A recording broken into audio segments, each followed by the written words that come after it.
The new year is fastly approaching, and I know there's a lot that you want to leave in the past. And that's the beauty about yesterday. It's always behind you. And the thing that you need to learn is to always keep yourself facing forward. And what's behind you is behind you. So let me be the first to congratulate you for not only still being here, but for standing the fight, for never giving in to the voices, for never letting the thoughts get too loud, for just staying. I know that this is going to be challenging for people who didn't think that people care, but I care. So many others care. Many of us may not say it, but I can tell you this much. You matter. Your laughter, your smile, hell, even the way you look at some people, it all matters. So before you make a decision that we got to live with, make a decision you can live with and get help. Now, let's talk football.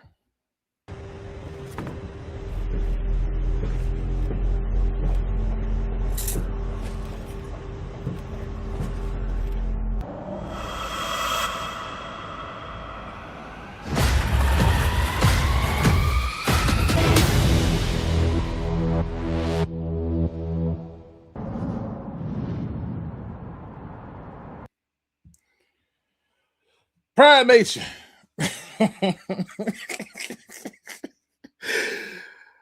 Oh, going through a bevy of emotions, man. But let me just be clear. I don't know what's gonna happen today. I don't know if Patty Luke gonna be out here. I don't know what it's gonna be. But what I will tell you is I'm gonna give you the whole truth and nothing but the truth. So help me. Okay? Listen to me. The first thing I want to do is shout out who in the building with me because it's important. All right. You people take time out your day to rock with me, to listen to me ramble and rant, and I appreciate it. And especially you doing it when I'm not as consistent as I would like to be. Um, you know, I can't say thank you enough for that. But what I will do is this, okay? I will tell you this much, all right? Because there's a lot of narratives now that makes me want to puke. And I might get patty on those. But for the most part, the plan is to give you the whole truth and nothing but the truth. The plan is to dispel clickbait from reality. And I'm going to try to stay on that. Also, to give you your chance to vent. Okay? To give you your chance to, get it off your chest, if you will. All right? I'm gonna do all that and then some, okay? And I plan on doing this for about 2 hours. So that's to give you a general idea where we are. All right. Now, let me just see who in the building with me real quick. We got my man Ed W in the building with us. We got he said, "Oh shit." We got my man Ninja Big T in the building. We got Dr. Detroit's in the building with us. We got Detroit D in the building with us. I'm make sure I'm forgetting about Giovanni Lyons in the building with us. You Can Hate Me Now McKenzie is in the building with us. We got Black Spirit in the building with us. Make sure I don't forget nobody. I hope I said this right. We got Calvin Dickerson in the building with us. We got Looney Tune in the building with us. If you in here, just throw something in the chat. I'll shout you out. It's simply put. Let me just go through and get the first thing out the way. Okay? Let me get the first thing out the way. I don't want to do an I told you so moment, but this is the best I can give you in terms of trying to be petty. We have got to stop with the ultra overreactions, okay? We got to stop with this BS, all right? Let me go ahead and dispel some of the bullshit, okay? First things first. This whole talks about Brad Holmes being on a hot seat, Dan Campbell being on a hot seat. Man, stop it. Stop it. They're not on a hot seat, and they should not be on a hot seat, okay? There's no reason for them to be on a hot seat. So stop that talk, all right? This whole thing in terms of the season is based on perspective. Okay. One of the things we got to stop dispelling is this idea that Calvin Shepard is the problem. I want you to look at that defense and you tell me what was Calvin Shepard supposed to do. We do this every single time. Every single time we want to fire the coordinators. There's only one coordinator that should be fired, and that's because he lost his ability to call the plays, and that's Morton. And I'll be the first to tell you that I really don't blame Morton for a lot of the problems that we have. In my opinion, it's been the same person that it's always been, and that's the general manager. And it's not me saying he's a bad general manager. It's me saying that this guy just does not understand certain things, like a Super Bowl window. I tried to stress this to y'all. I tried to tell you before that, listen, man, Brad Holmes is failing to address the biggest weakness on this team. I was told, let him cook. Now, half of y'all don't want to stomach the meal that he put it before you. I don't get it. You was all hype about it. You all had Aiden Hutchinson, who, for the record, ain't beat a single fucking legitimate starting offensive tackle all season. He even had one sack where he basically got bodied and pushed, and he just stumbled into Aaron Rodgers, and it counted as a sack. The team had poor execution from the get-go. And who do you blame? The players. Here's my first strong reaction. This game showed me that the Lions truly did not want to play on Christmas. They spent a whole week before is saying that they don't like the fact that they got to play on Christmas. They don't want to play on Christmas. And it looked like to me that the only thing that they wanted to do was put on a performance to where they never have to go and play another fucking Christmas game. So to them, mission accomplished. It just looked like there was no sense of urgency. There was no sense of pride. There was no grit. There was nothing. They can care less. And you've already watched a million videos of people talking about how the Vikings quarterback had 3 yards before that long play. So I'm not going to hash that. But I'm watching people bring up stuff like, oh, the defense was ass in that game. What? On what planet? What more does you need the defense to do? A defense that was made of paper. Your starting safeties, out. One of your starting corners, out. Your pass rush, non-existent. That D tackle you was all hype about?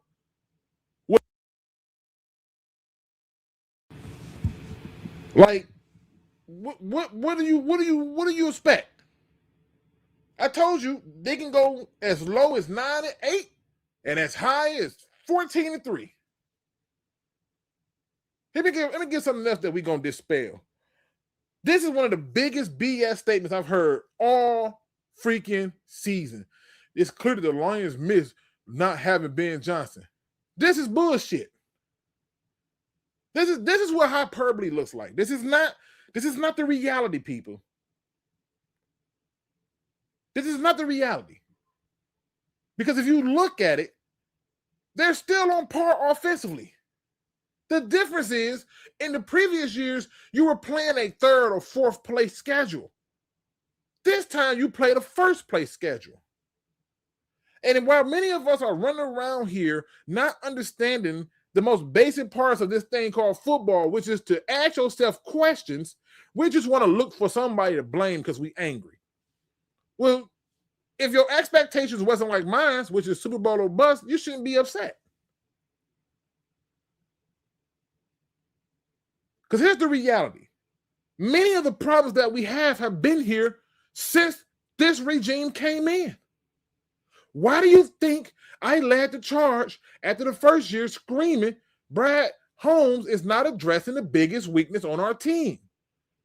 And I had to argue with multiple people about people like Broderick Martin, about people like why are we taking tight ends? I had to argue with people that Malcolm Rodriguez is not a starting linebacker in this league. I had to argue with people on why taking a guy like Giovanni Manu is stupid.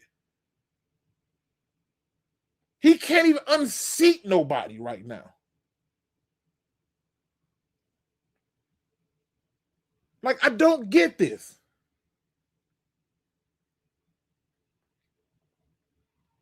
This is what I want you to do. I want you to join me on a new path, a new perspective. Because here's my real true belief of this. This was the best thing that happened to the Lions. Somebody go and clip that. I'm going to repeat it again. This is the best thing that could have ever happened to the Lions. And I got reasons why. The best thing for the Lions was to miss the playoffs.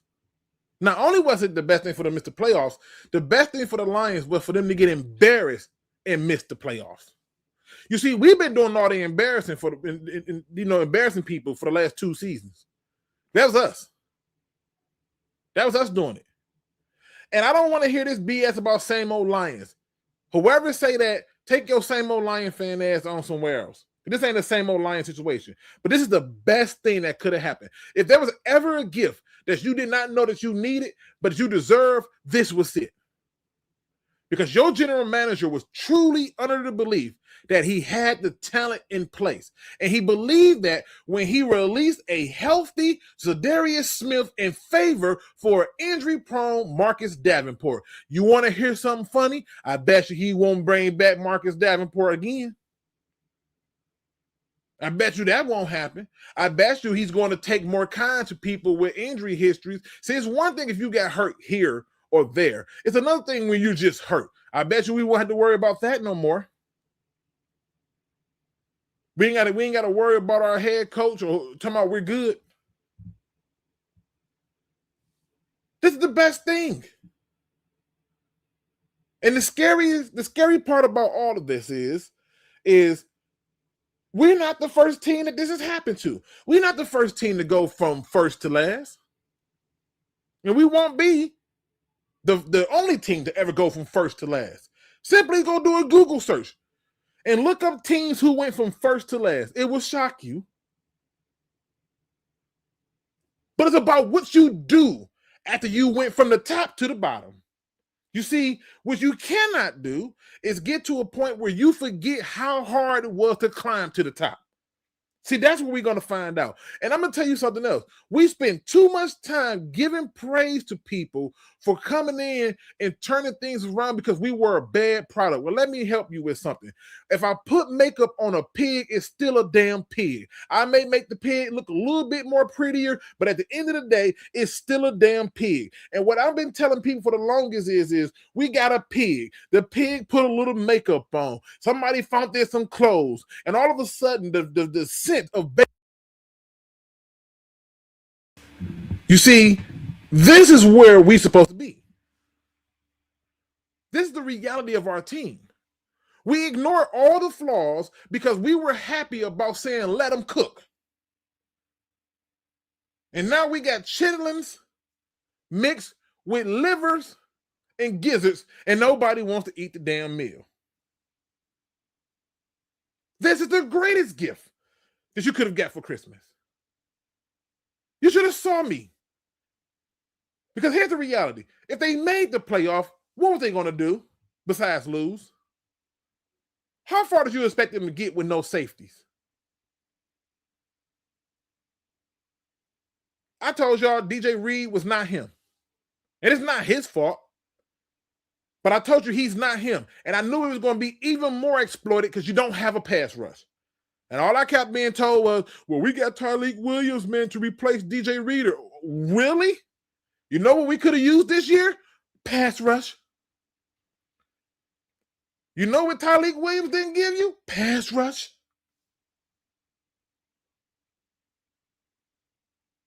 You want to be frustrated with something? You want to be angry at somebody? You want to be mad? Get mad at your damn self. Because you was allowing yourself to believe some things that you didn't want to believe were true. Go and look at the facts. I'll run them down for you. I've been screaming this for years. There's no shock here. I've been screaming this for years. Okay? The Detroit Lions defense has been its biggest weakness. Its biggest weakness. And I asked y'all, what did they do to address it? I got told about Aiden Hutchinson. That's what I was told about. Well, Aiden Hutchinson, man, stop it. Okay? Here's the facts. In 2021, the Lions defense were ranked 31st in points given up. 31st. In 2022, they were ranked 28th. In 2023, when they went to the NFC Championship game, they were ranked 23rd. And in 2024, they were ranked 7th in points per game. Well, Luke, they got better, right? No, they didn't get better. Aaron Glenn was out there making miracles. While everybody's trying to sit here and hype up Ben Johnson being gone, you really need to be sad about the Aaron Glenn loss. And Kevin Shepard ain't did a bad job, to be honest with you, given the fact that he had to deal with this crap. You can't keep giving people mud pies talking about you want filet mignon. And if you think that's something, go and look up the Detroit Lions. Matter of fact, I'll do it for you. I did the research anyway, right? So I might as well share it. Because the one thing that we're not going to do is act like we can just overlook some stuff. All right? Do anybody remember what year that Ben Johnson became the offensive coordinator? Do anybody remember that year? Anybody? This is an important question. Okay? This is a very important question. This is one of those things where I want people to be more active in there. 2021. Nailed it. 2021. Okay. So in 2022. He got it partially in 2021. But in 2022 is when he got his shot. All right. The Lions went 9-8 that year. Finished second in the NFC. Second. Okay? These are all relevant information. All right? Can anybody tell me what were the Lions offense ranked in terms of points scored?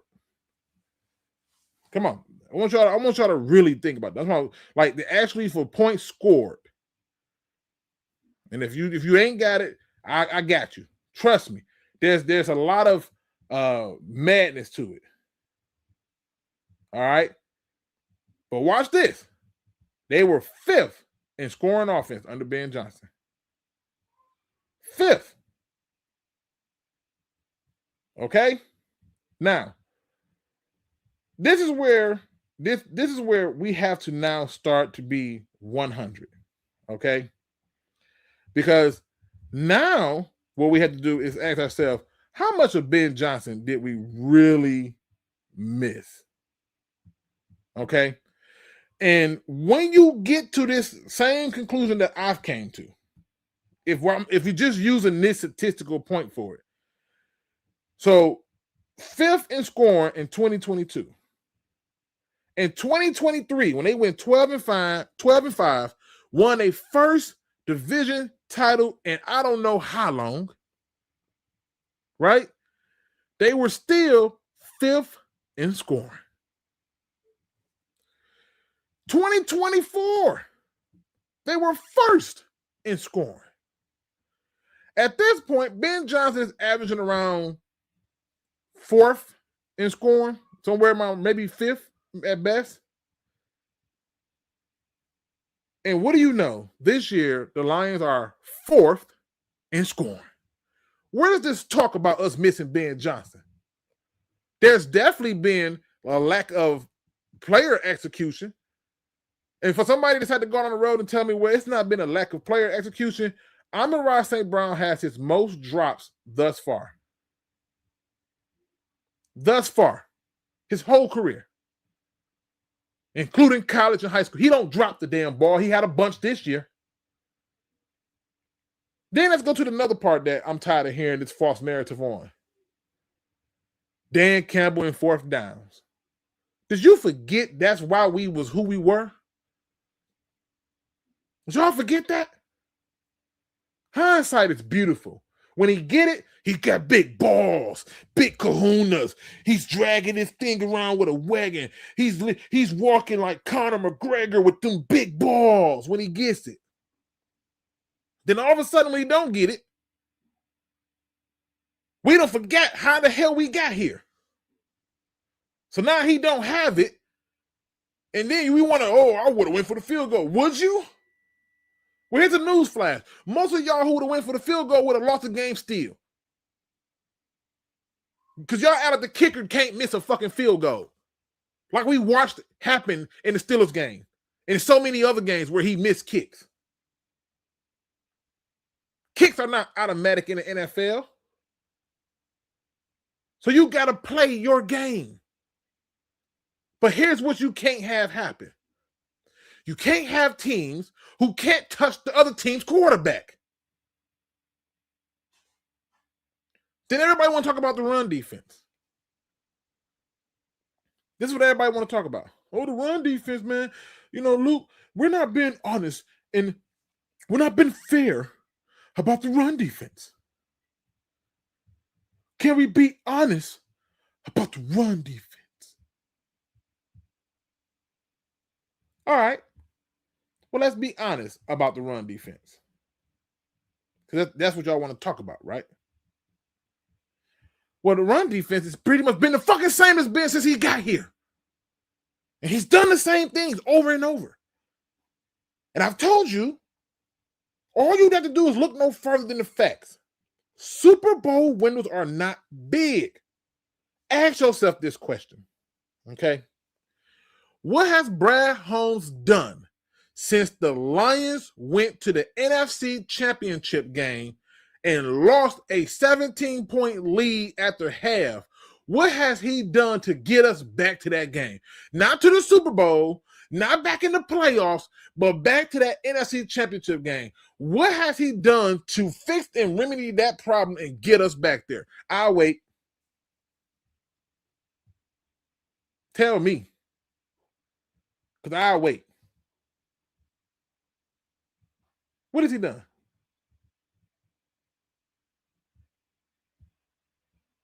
I mean, let's keep it a buck, right? What has he done? Look at all of the things that a GM must do. Free agency, player acquisition. I saw a quote the other day. I got to read this quote because I believe that there's a time when a person is humbled. They tend to have a different stance. I believe it was AZ Sports. One of the writers over there asked this question, and they basically said, they asked him this question in the summertime about the development players. Now, mind you, this man has brought in all these development players on a team who was ready to win a Super Bowl now. Okay? Development players. Okay. He says, we've gotten really hard, and it's really been visible this year, is that the past, especially in our first couple of years, we had a lot of just young development players that we really liked, and we had a lot of room for, Holmes said. And as the guy has made these leaps and bounds and the talent has gotten better, it's hard to always find room for those young development guys. Also, now you understand. All right? Because what he was asked was, Holmes said variations of this comment multiple times in the offseason. When I asked him about it in the preseason press conference, this is what's the answer he gave me. That's something that we talked about. It's not that we won't go for those guys anymore. I think everybody's in a case-by-case situation. So it's not just, every development prospect is a vacuum. But it's just, I think we're at a roster spot right now where you just more of an organizational thing that we don't necessarily need to have more development. You think fucking Brad Holmes? You think? Did you Manu? Huh? Did you really think you was doing something? And to the people big of a deal. Let me remind you of something. We were in a Super Bowl window, and you're playing mad scientist with people who ain't shown you nothing. Broderick Martin, gone. Sorsdale can't help shit. And everybody else you got are either meh or whatever. Here's another fun fact, people. Has anybody noticed how the draft class look now that we don't have a bunch of top 5, top 10, top 12 picks? See how strange it gets now? See, I don't have a problem with Terrion because I know that cornerbacks takes time to develop, i.e. a lot of them, but more importantly, Darius Slay. But I also know that their development can be stunted and slowed down when you don't have a freaking pass rush. Show me the cornerback who can cover all day and they front line ain't getting near the quarterback. Show me him. You traded up for Isaac Tesla, and then this right here goes to Dan Campbell. Y'all can't find a way to get this man the ball. All I was told is he's a route runner. Well, have him run some damn routes and throw him the ball. You don't have the tight end out there, and you still can't find him. And I'm just going down the list of all of the things that I've seen, because it's not just about Brad Holmes, because it also has something to do with Jared Goff. And I've seen the videos and the people talking about, you can't put this whole thing on Jared Goff. No, I cannot, but he gets a slice of the pie. That's right. He gets a slice of the pie. Because what you can't do is go out there and keep serving the damn ball up. You're not a butler. Nobody asks you to come and wait at my table and serve up turnovers like this. You hit this man one time and then never see the hit again, and all of a sudden he's worried he's going to get hit again. But I can't get mad at him because guess what? You had an opportunity to have this guy in here and make it to where you had an out in case he was tripping, and you made it to where he was a permanent mainstay now. So you know what? That's back on Brad Holmes. I mean, if we're going to go through it, let's go through it.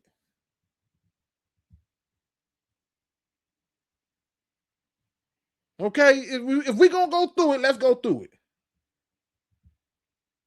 You sitting up here, you make these moves because you act like you smarter than everybody else. And in most cases, you really much are. But here's another thing. I don't even have a problem with the play calling. I don't. But what I do have a problem with is you have a guy who wants to manage the game, not have to call plays and manage the game. And he's going to rectify that. If you didn't see his press conference where he says it's going to be a lot of changes, that's not hyperbole. Oh, it's going to be some changes. It's going to be some changes. And when them changes come, I'm telling you what it's going to look like. That was the most pathetic performance I've ever seen from a Lions team. And I've seen a team go 0-16, but they were fighting and trying. This team just didn't care.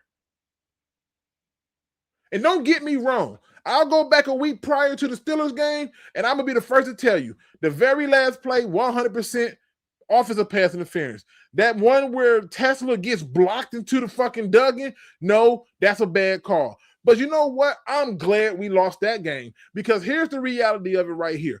You didn't deserve to win that damn game. Why does it take you until the end of the damn game for you to decide to have a sense of urgency and now all of a sudden make some catches? Why? They was ready to go home. And they sent the message to the NFL, you put me on Christmas, I'm going to give you a shit show. And here's another thing that nobody wants to talk about. This blows my mind because I've been hearing this BS too. Aleem McNeil has been non-existent this year. Somebody explain to me, why is it that when their highest paid defensive lineman is MIA, I'm told about pressures. But then when the D tackle who's supposed to stop the run is only played in 9 freaking games, we get to act like pressures is not a thing. We get to act like the things that he's did that led to that other guy that's the highest paid guy to get his sacks is not a thing. Why is the bar so much higher for Aleem McNeil, who, by the way, I still believe is our best defensive lineman, but why is the bar so much higher for him than it is for Aiden Hutchinson? because Aiden Hutchinson got 13 sacks against nobody. Against no damn body.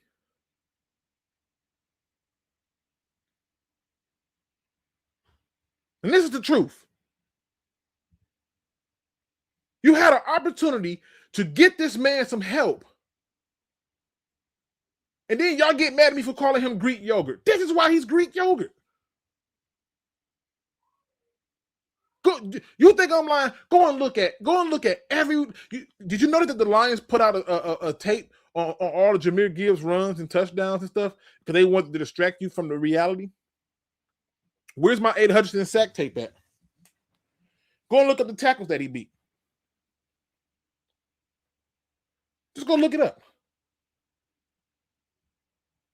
No pass rush. Injury still killing you. The weakest part of your team still the defense. Your offensive line has now become a liability. Like literally, you ignored the weakest part of your team so bad that a strength has now become a weakness, and now you got to address that and the weakest part of your team. Think about it. You went from having one of the top offensive lines. You know you got a guy who needs a perfect storm. You know this. And what do?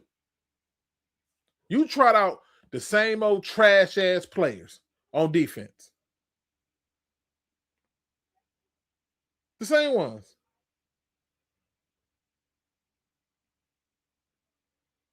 And now, all you got is 7 picks. And y'all want to hear something funny? Watch this. I bet you this right now. Today is December 27th. Watch Brad Holmes trade up to take a player this year,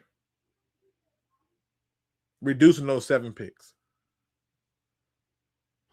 And you really need 4 of those picks.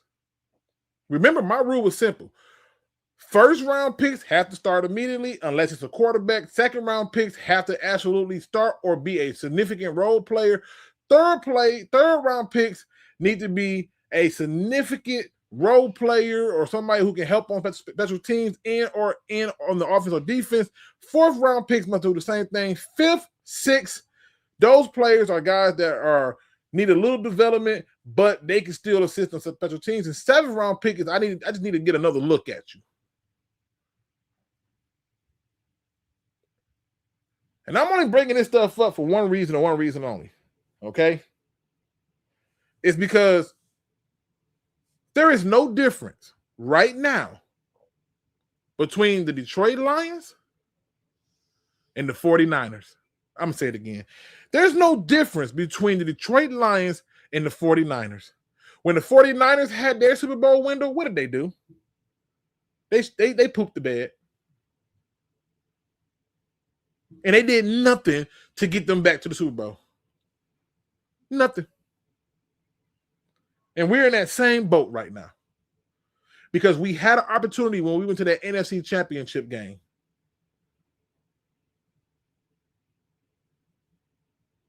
That was the time. I knew coming into that next year when we went 15-2, I said, man, we got an easy schedule.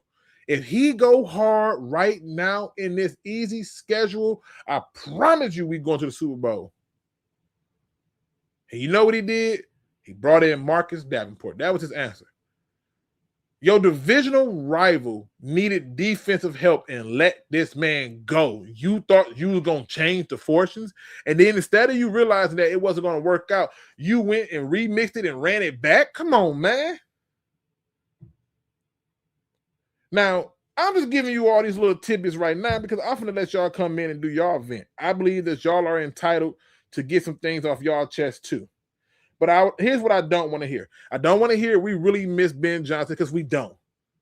We rank the same spots for the most part that we've been ranked under Ben Johnson.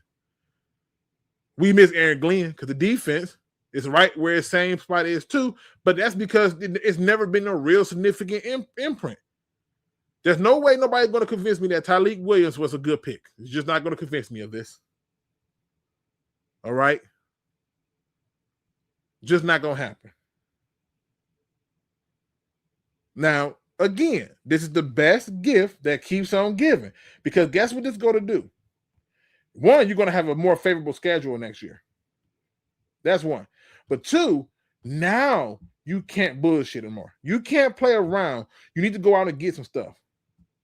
We don't have a backup quarterback. Our offensive line is in shambles. I told everybody, if Graham Glasgow got to go to center, we in trouble. If we can't upgrade from Graham Glasgow, we in trouble. Told y'all, it's not like there's a significant difference between Bob Quinn and Brad Holmes. We was angry that Bob Quinn brought in a bunch of injury-prone players. So did Brad Holmes. We talked about how good the draft classes was for Bob Quinn. We did the same thing with Brad Holmes. We did talk about how bad certain draft classes was with Bob Quinn. Do the same thing with Brad Holmes. We talked about how Bob Quinn found this talent and this man, and what a great pick. We do the same thing with. It's the same shit. And I'm not in the mood for insanity. Now, I put the link in so you can vent. My first guest popped in, Dr. Detroit. He going to be up first. And I'm going to tell you, I'm going to let y'all talk y'all stuff because y'all should.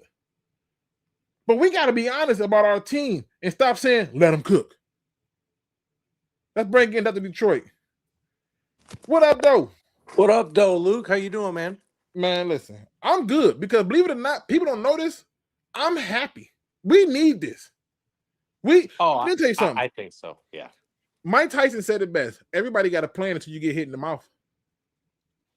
Yeah, we got hit in the mouth. But you know, I mean, Luke, we people have been around for a minute, kind of already knew this. Like the second Brad Holmes said we're good, and I don't want to just beat him up on that or Dan, but the truth is everybody knew who had any sense at all that you're not good. You're not built for the long haul. You got rid of a Hall of Fame center and an all-pro right guard. You had the whole right side of your line solidified. Nobody could beat it with Decker on the left and whoever in as guard, right? I mean, a younger Decker.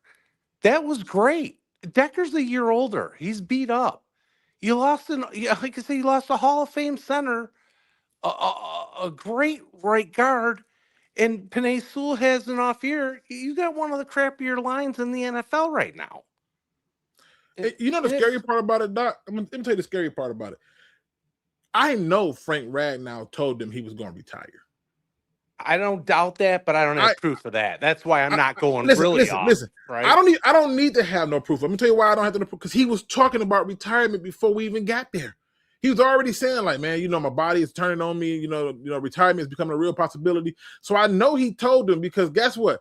He didn't. If he would have retired before the draft, then I'd have been like, okay, he probably didn't tell him. But he purposely waited to well after the draft and today was well after that June 1st mark. And they made it to where so he can get the cap space from it. And that's why they did that. And this is the scary part about it. Now you're in that same situation with Taylor Decker. So not only do you now have to like go and find another center so that Tate Ratledge can actually focus on being a guard, you got to find a center, another freaking guard, if you really don't like Mahogany or you don't like Frazier, and you got to find another tackle. On top of still finding another pass rusher, on top of finding another linebacker, on top of finding a backup quarterback, on top of finding backup safeties, because I don't know who the hell is playing safety now. Okay? No, man, you're really nailing it, and I don't think people were understanding that at the beginning of the season when everyone's, oh, you're just a hater because you don't think we're going to the Super Bowl. No, I had them at 9 wins. I mean, they fell short of that. And But they still got one game to still get it. Yeah, they do.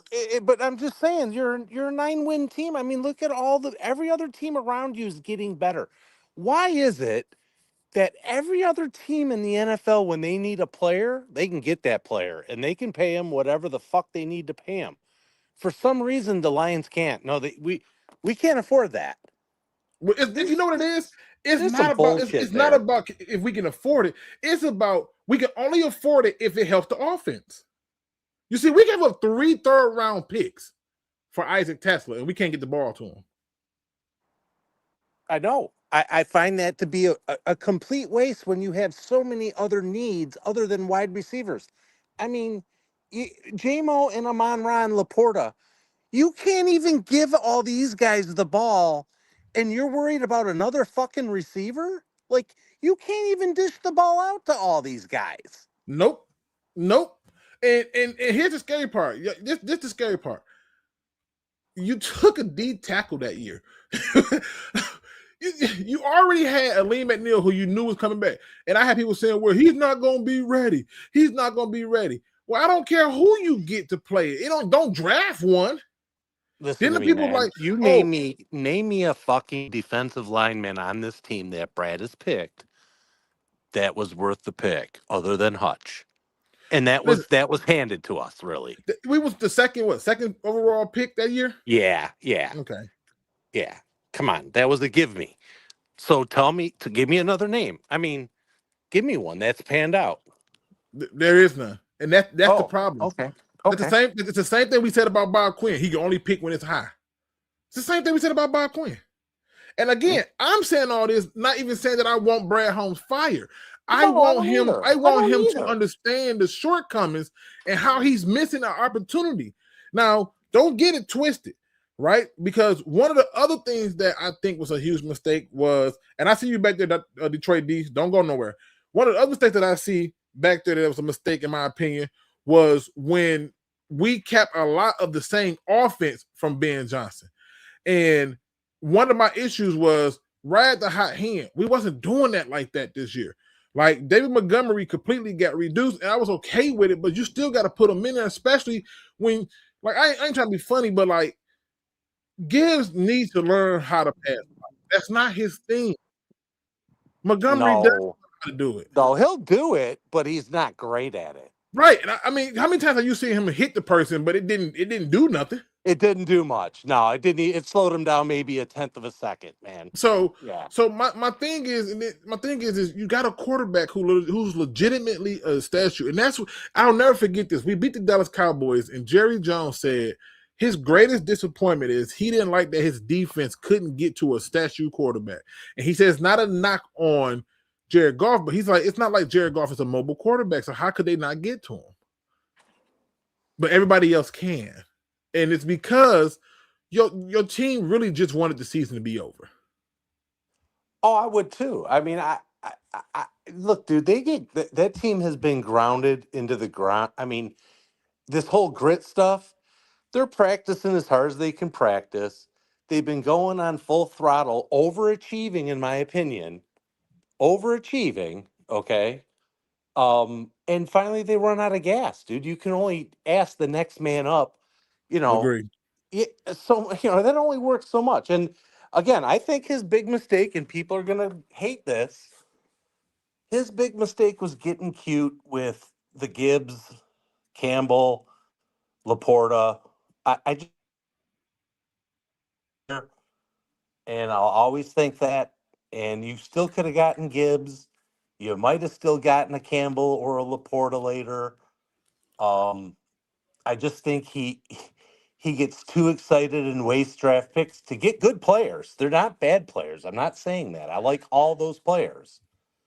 But I think the makeup of this team, Carter would have fit 10 times better. You know what Jalen Carter is though, right? I'm gonna show you how. I'm gonna show you how much Jalen Carter is a game changer. When he's not in the lineup on the Eagles, and they still got Jordan Davis and everybody else, they don't do squat. They don't do squat, bro. And they don't. And I mean, if you watch football, you watch these teams, you see that. Like, They don't do it's nothing. And just, he was but he was but he our would have culture, been. Luke, the culture is But really, that's the mistake. The mistake is that's his ignoring his quote unquote character issues. Jameson Williams is a character issue guy. You got the head coach telling him, "Great touchdown, don't do it again." and So some of that's the Fords too. They don't like negativity See, around the blue but oval. this right here, I'm gonna disagree with you on Doc, because the one thing about Sheila is Sheila has maintained the image of the team through the community and allowed general manager and coach to do the things that they need to do. So who they're picking has nothing to do with ownership. Man, I I promise you that. don't. Man, I work for the Fords, Luke. I don't know about that, man. You work for the Forest at Ford Field. Luke, it's all one family. I'm just gonna say that. Okay. Okay, I'll take your word Yeah. for it. But I Yeah. just don't think that Sheila's like, I don't want people who's gonna make us look bad. Because Their family is extreme. They are extremely careful about shit like that, bro. That's just okay, something that so a lot of people don't. you saying that they're extremely conservative. Oh, very, very much so, Okay, dude. all right, Very much listen. so. Yeah. Well, Dr. Detroit, I got a few people back All here. I right, want brother. to let them vent too, brother. Yes, Um, man. Yep, yep. I I want to appreciate hear you what they coming got to through, say, man. man. All right, All brother. right, Thank you for letting me on. 100%. Later, Detroit brother. D, you are up next, my good brother. Go ahead, let it all out, man. Let it. What's cracking, Luke? What's going on, bro? Merry Christmas, Happy New Year to you, brother, Same to and you. Same to you. Hope the that good family do stuff. it. Now, me and you, we talk behind the scenes or whatever. What did I tell you? Didn't I say I want us to lose because we don't deserve to be in the playoffs? Yeah, and I'm in agreement. They just like, bro, you to do what? To lose? But know what though, Luke? I seen this really from the very beginning when we played Green Bay. The first couple, I say the first 6 weeks. No, we Dan Campbell brand of football is bully ball. And if you can't run the ball and block and get and grind it out when you want to, it's gonna be a long season, man. And I knew that's what it was gonna be. And then when Frank Ragnow retired on us after the draft, when he knew he might have retired anyway, and Dan Campbell and uh, Mr. Let 'em cook Brad Holmes should have known that too. Bro, you should have drafted a center. Or how about this? How about you do this, right? How about you say, I'm going to lose a significant pieces on my offensive line. Let me make this defense something horrifying. Look, we've been crying about that. It came to the point where we crying about it. We like my grandson over here being chained. We crying about it. You know what I mean? We've been Right. asking for defensive ends, cornerbacks, what people that never played the game. Luke, you played the game, I played the game. We may not have played it on a professional level, but we know the game.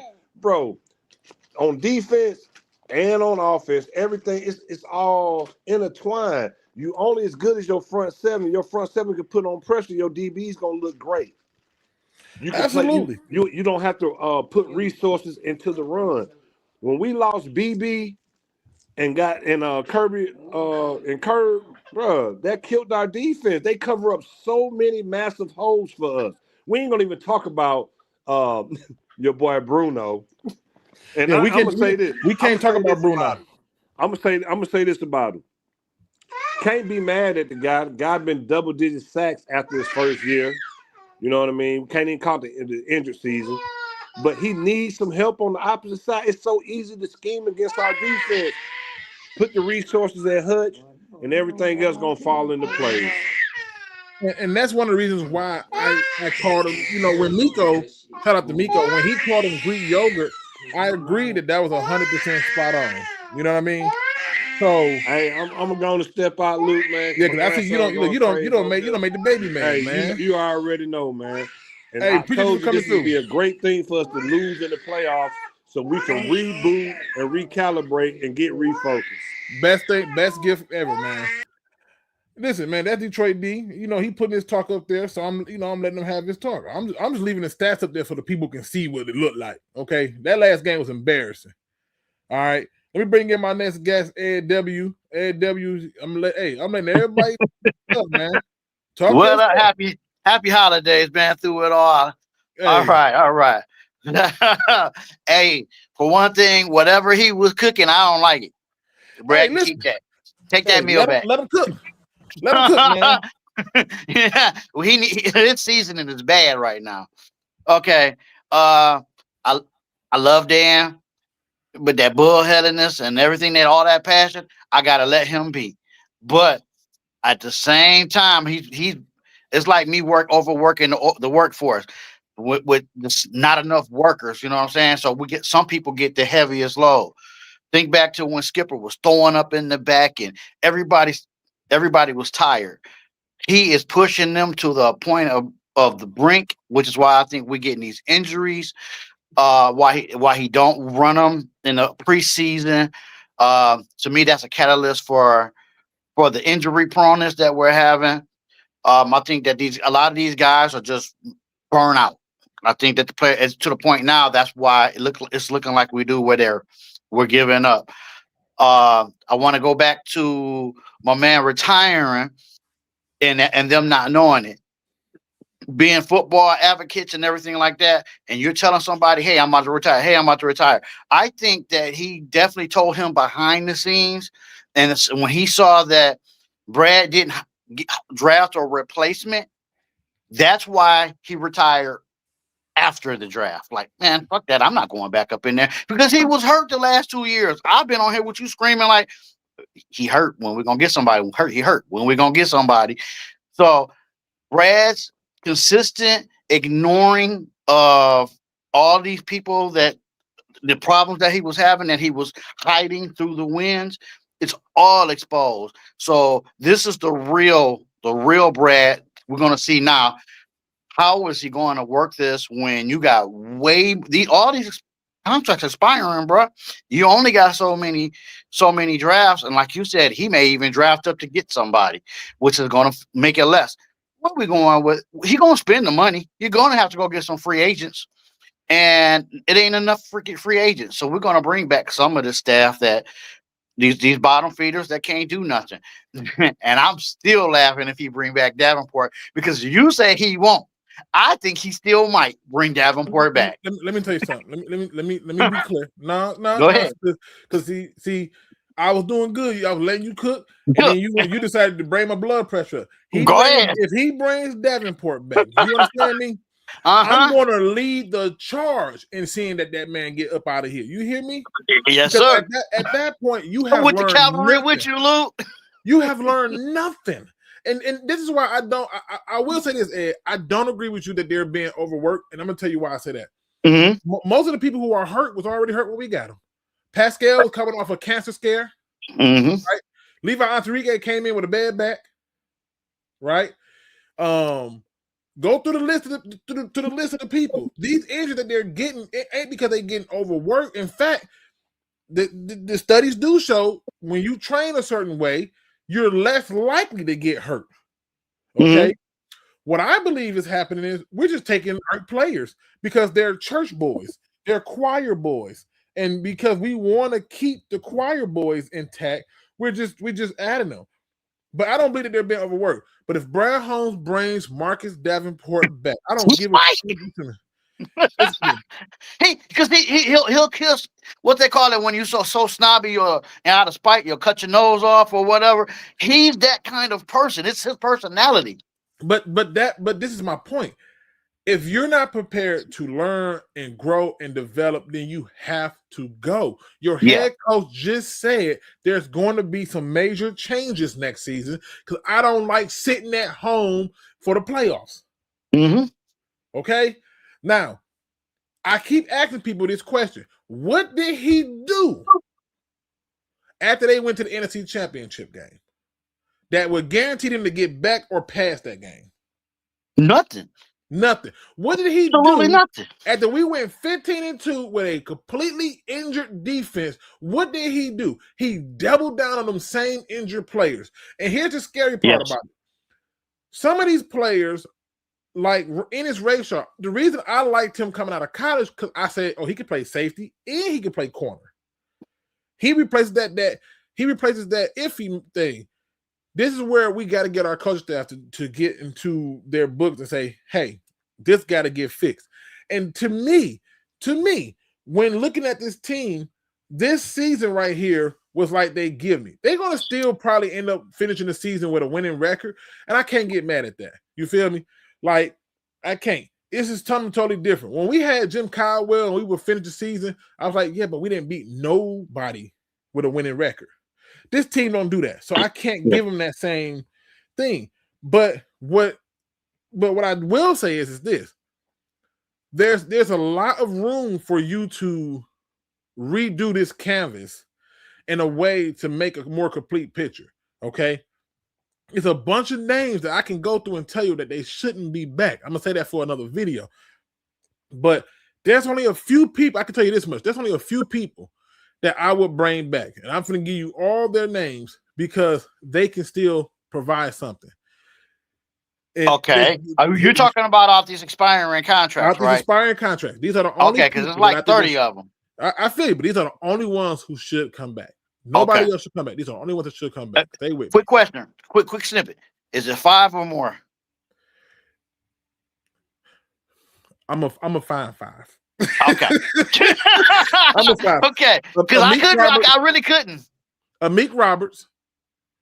Melvin Rodriguez. Okay. Yes. And then I would bring back what the hell is the tight end that's Brock Wright? Brock Wright. Okay. Just because he's gonna be dirt cheap and he's been serviceable. He's not the best blocker, but whatever. And then the last 2, I'm gonna be honest with you, these are some spotty situations because this is all about me saying you need to drop everybody else. Bates need to come back, the kicker, and outside of that, the last person that need to come back, I had him on offense, which was God, I'm trying to think of his damn name. The running back, Sailors. You bring back Sailors? Question. I'm gonna tell you why. Because if you bringing them back, they're dirt cheap. You can get rid of them if they ain't panning out. And guess what? All that empty space is still for you to go crazy on the defense. Mm-hmm. Notice that I didn't really want to bring back too many defensive players because I really want them to focus on the defense for the first time ever. And I'm telling you right now, their first priority for this upcoming draft needs to be as follow, in my opinion. Pass rusher or offensive line, whichever is better. Give me one of those 2. If you get the offensive line guy first, second round has to be the pass rusher. But I'm almost inclined to say take the pass rusher first, then get the offensive line in the second round. Because right now, your history with second round picks and D linemen ain't looking good. He has no clue. No, it's nobody in there. He has no clue. So just go the offensive route. You had more success with it. No, I don't want Ellis Anzalone back. Ellis Anzalone is only staying here because he know this is going to be where he can get a payday. And if you keep him, you're going to have to pay him a significant amount of money. And he's on the wrong side of age, in my opinion. So no, I don't want him back because I've been screaming weeks. We need to upgrade our linebacker room. Now, if you want to bring him back on a 1-year deal and it's dirt cheap and it's not going to set you back, man, cool. But I prefer us to get a more speedier, more agile linebacker. And it's going to be some coming out this year. Like, that's just me. Yeah, but so let me ask you the greatest need, because there's so many of them. As you go, so you're no matter what, you're looking to get an edge rusher first pick. Yeah. And you're gonna stay pat. You're not gonna jump ahead as you're being Jim. Yep. I would stay right where the hell I'm at. Whatever falls to me is what I take. Okay. Now, let's say for example, the pass rusher that I want, let's say it's a pass rusher that I'm really smitten with, but he's not good. Okay, cool. But the next up is an offensive lineman, cool. But I'm coming right back in the second round. And I'm going after the pass rush. You need to reinvent that defense. Mm-hmm. Right? Last year, I wanted them to draft the linebacker that ended up going to the Browns out of UCLA in the second round. I'm like, damn, I wanted him. But if you'd have told me that last year we could have had Mike Green, right? I want people to understand this. You could have literally still took Mike Green, came back, took a dog linebacker, or took a D tackle, whatever your heart desire, and you would have succeeded. Tyleik Williams to me is no different than when the Lions took Michael Brockers. No, worse than that. Was when we had Sue. What was that other one we had got about a year later? I love Nick Fairley. Yeah. I love Nick Fairley. I think Michael Brockers was terrible. Okay. right? Like when we brought in Michael Brockers from Alabama, I was like, no, that's the wrong D tackle. the right D tackle went to the Seahawks. Okay. We got the wrong D tackle. This guy, I'm just like, no. Like I remember I had to argue with people that Chase Young out of generational talent. I don't see them people no more. They don't come on and fight with me no more. Okay. You know what I mean? Now Giovanni Lyon says, what about the Egyptian magician? He's unproven, but a pass rusher. I told you he's literally Kominski. He's going to give you all the effort and everything, but he's not going to be a standout player. I told you that. Mm-hmm. He's not going to be a standout player. He's going to give you every effort. He's going to work his butt off. He's going to work hard, but he's not. No. Like, it's certain people I don't want back. I don't even want Lopez back. He can go too. Yeah, but going back to your blessing. So this is where I agree with you with the blessing that while we're doing this reinventing, now is the time to have that fourth place schedule to get these players, all this whole new regime that we're going to have to work out, or retooling, as you can call it, to get them up to speed, because we can't be going against these first, second place teams talking about some trying to bring these guys up, because this is going to look so different right now. Oh, and I'll be the first to tell you. I'll be the first to tell you that it's going to definitely look different. But that difference is what we need, because I'm going to tell you this right now. I don't want him to stop going for it on fourth. I want him to go for it on more fourths. Okay.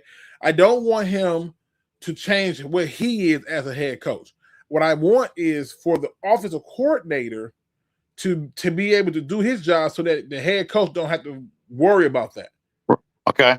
And then my man before was talking about Dan plays bully ball. Dan lost his identity by not running Montgomery to play bully ball. And now that makes me question, is that coming from the top pressure to say, hey, we about to pay Montgomery? Gibbs, because there had to be some finite reason that you didn't go bully ball, because with especially when you're playing teams that are putting that much pressure on the line and you want to run the ball. Yeah, Gibbs can pop it out at any time, but against every first place team or winning type team, and Gibbs didn't do anything on every losing team that, and I heard this through the other thing or whatever, but it's true. Gibbs didn't do anything against a good team, but Montgomery was always pushing that power forward. So yeah, but that didn't come from the top. That change didn't come from the top. You know where that change came from? It's got to be Dan then. No. It is Dan, but you know why Dan changed? Why? Because the stupid fans and media were bitching about it. Hey, man, you went for it on fourth down. You just took a field goal. I've had, how many times have I come on here and shown them that if you took a field goal, you still lose the game? Yeah, but the running, but not running Montgomery. Getting away from Montgomery being effective is an issue. Listen, the fans had an issue with it, right? Mm-hmm. I'll be the first to tell you, I don't have a problem with Gibbs starting. I don't have a problem with them doing a balance. I have a problem with them doing an even split. They were doing even splits with Gibbs and Montgomery, and I went, well, wait a minute. If Gibbs is getting off, there is no even split. Give him the ball more. If Montgomery is getting off, then Gibbs, you don't get an even split. Montgomery gets the ball more. We didn't walk out with 2,000-yard rushers for nothing, but that's because we were splitting it evenly. What I'm saying is those changes came when the media and fans decided to start complaining and bitching about it. We put Gibbs in. And I'm like, well, Gibbs, and then this is the thing. Gibbs can run between the tackles. And this is another thing I took a lot of heat for. I said this a long time ago, and I will stand on this. Bijan Robinson is a better running back overall than Jahmyr Gibbs. There are some things that I can leave. I got to take Jahmyr Gibbs out for that I don't got to do that with Bijan Robinson. The only thing that Jahmyr Gibbs has that Bijan don't is that killer speed. But Bijan ain't slow. Yeah, he ain't slow, and I'm fine with that. But the difference is when Dan Campbell was getting questioned about this and fans were making comments about this, it was about, well, run Jahmyr Gibbs more. And to me, that's when the change came in, because I'm like, I'm cool with that, but it should not, it's just, you got to ride the hot hand. Right. But And if he can take, because he same thing in the playoff game when he decided to not go for it, and then he learned his lesson, or that, hey, you know what, I'm gonna go for it when I want to. I think he needs to take that accountability to go with the flow, run them both, see what's working, like anything else, and then go with the hot hand. But this time he didn't do no hot hand. He just was like, keep getting it. Same thing with golf, keep forcing the ball to St. Brown. Like, bruh, throw it to other people. now, So, all right, I done vented. I gotta let somebody else go ahead and yeah, vent I'm for gonna you, bring, my I'm gonna man. bring, I'm But gonna I bring Detroit appreciate D back, because I know the you baby got was it. in the back, crying and stuff. They was, Hey, hey, my she son about want to to do the vent same thing. too. Yeah, All look, right. baby the back, but yeah. So, but appreciate you for coming through, Ed, Yeah. man. And like I said, this is just my hard truth of what we seeing here. Now, shout out to Giovanni Line, because he makes a point. He says, as much as I want pass rush, we need to build the O line. Look at Christmas. Just saying. All right, I'll look at Christmas and then I'll raise you one. Let's go and look at the NFC Championship game. Brock Purdy sat pretty the whole time. Let's go and look at your 15-2 first home playoff game in how long? And you let Jalen Daniels come in here and go full-fledged crazy because you couldn't touch the quarterback. And you got a bunch of injuries. How long are you going to continue to keep retooling and reboosting at the offense and leaving the defense with scraps? You tried that. This is year 5. Now, newsflash, some of your best linemen come in rounds 3 and 4. And if he is good of a GM as everybody's making him out to be, then let's let him cook. Let's let him cook and see how he do when he got to go and get some talent in the offensive line room in rounds 3 and 4. But rounds 1 and 2, unless there's just a dog there at the offensive line's position, go get some defensive help. Seriously. Get somebody who really commands some attention. Let me bring in my next guest. I ain't seen this brother in a long time. He been chilling. My man D-Map Zoom is in the building. What up, though? What's going on, my brother? Can you hear me? I can hear you, man. Talk your stuff. You entitled to vent. Man, I swear I'm so freaking annoyed with the needs that we needed for so many years. We clearly need defensive help. We clearly needed more O-line help because Ragnow and freaking Decker are going to retiring. But he kept ignoring it. Kept doing it. And Well, they kept biting it in their bits and ass.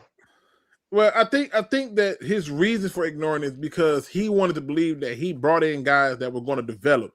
Giovanni Manu there. I wanted Hendon Hooker. I still don't think Hendon Hooker was a bad quarterback or a bad backup. I just believe that there was not a commitment to him like it was these other players. And so to me, when I see that, I'm like, dang, if somebody just give that brother a chance, he would have had a different outcome. But I digress. But seeing that you knew that you was never going to use him and you never had no desire to play him, that's a waste of a pick. I agree. That was stupid in my opinion. I'm like, okay, I knew we needed a backup quarterback, but come on now, you knew you really weren't going to use him. Golf was literally that guy from the beginning. And if Goff is your guy and he doesn't have anybody that can threaten his positioning or anything, what's the point? Every position should have a threat there, right? Like, believe it or not, like having Jameson Williams and having Amon-Ra, they can either one of them is good enough for the other one to be like, hey, man, we don't really need you. One of them is clearly ahead of the other, and Amon-Ra St. Brown. He's ahead of him. But there's nobody to threaten Sam Laporta. And what Brad Holmes wanted to do, and I'm telling y'all what the whole game plan was, is he wanted to sign his core guys. So once he re-up on Laporta, once he re-up on Brian Branch, once he re-up on Gibbs, then he'll go crazy and try to find those spots. But at this point, now you're going to have to wait to get rid of the damn quarterback because he's getting older and older. And I'm just telling people, to the people who don't want to give no piece of the pie to Jared Goff, I'm sorry. Them turnovers were horrible. Absolutely Man, that horrible. was terrible. And I That get was it. terrible. I get it. The offensive line came in. They was beating up on you and everything. But before that game, let's go through some of these games before then. This is football. You're going to get hit. Yep. Like there's no way of getting around it. It's part of the process. Get prepared to take the hit and keep it pushing. You're going to get hit. Okay? Now, here's what I will tell you. Okay? Here's what I will tell you. We are still closer to a Super Bowl than we are away from it. And that is a testament to the head coach and what Brad Holmes has done. But the difference is that needle between how close we are, I'm talking 51-49, can easily swing the other way if we don't take this upcoming offseason serious. You're going to have another favorable schedule this year. You have to show up to show out. Our defense for the last 2 seasons has not made it to the end of the year healthy. Where I'm talking about half the defense made it there. We haven't had it. We haven't. And something has to change there. So for me, it just starts from here. I'm loving now that everybody wants to talk about Brad Holmes because before I was crazy. I was delusional. I didn't know what I was talking about. The same thing that they said about me, oh, you want to fire a head coach at the one game. Yeah, because I went into the doctor's office with a sprained finger and he told me he wanted to do open heart surgery. That's what Matt Patricia was doing. That's what Matt Patricia was doing. Man, That's why I wanted swear. him fired at the one game. One game. People That like, you freaking can't bum. do that. I'm like, that one game showed me everything he was about. He had no Yep. clue. And with He was Brad there for the check. Holmes, I don't get that. That's why I'm not saying fire Brad Holmes. I believe Brad Holmes has learned from his mistakes and will adjust. And I would know that to be the truth this offseason. Because now I believe that when I see it. and, I believe when I see it. and if you don't see it, then get prepared to bring out the pitchforks. That's all I'm saying. Oh, trust me. I'm ready to roll step into this house. Like, hey, man, you been fucking Like- us over for how many years now? And again, this is the thing, though. I want to point this out to people. We do this too quick. We always have a general manager who come in who can get us from bad to good. We don't have those general managers go from good to great. So when we're sitting up here crowning Brad Holmes, all he did is what every other GM did, not named Matt Miller. Took us from bad to good. But never from good to great. Brad Holmes can be the first. It was annoying to me how it was so many great defensive players we could have had because of taking these injured players, Pascal, freaking, I forgot some other guys. Like, no offense, he cool and all, but it's like we could easily have somebody else. There's so many people we could easily had. We kept on taking a freaking receiver. You know, Tesla is might see a good receiver, but it's like we really didn't need him.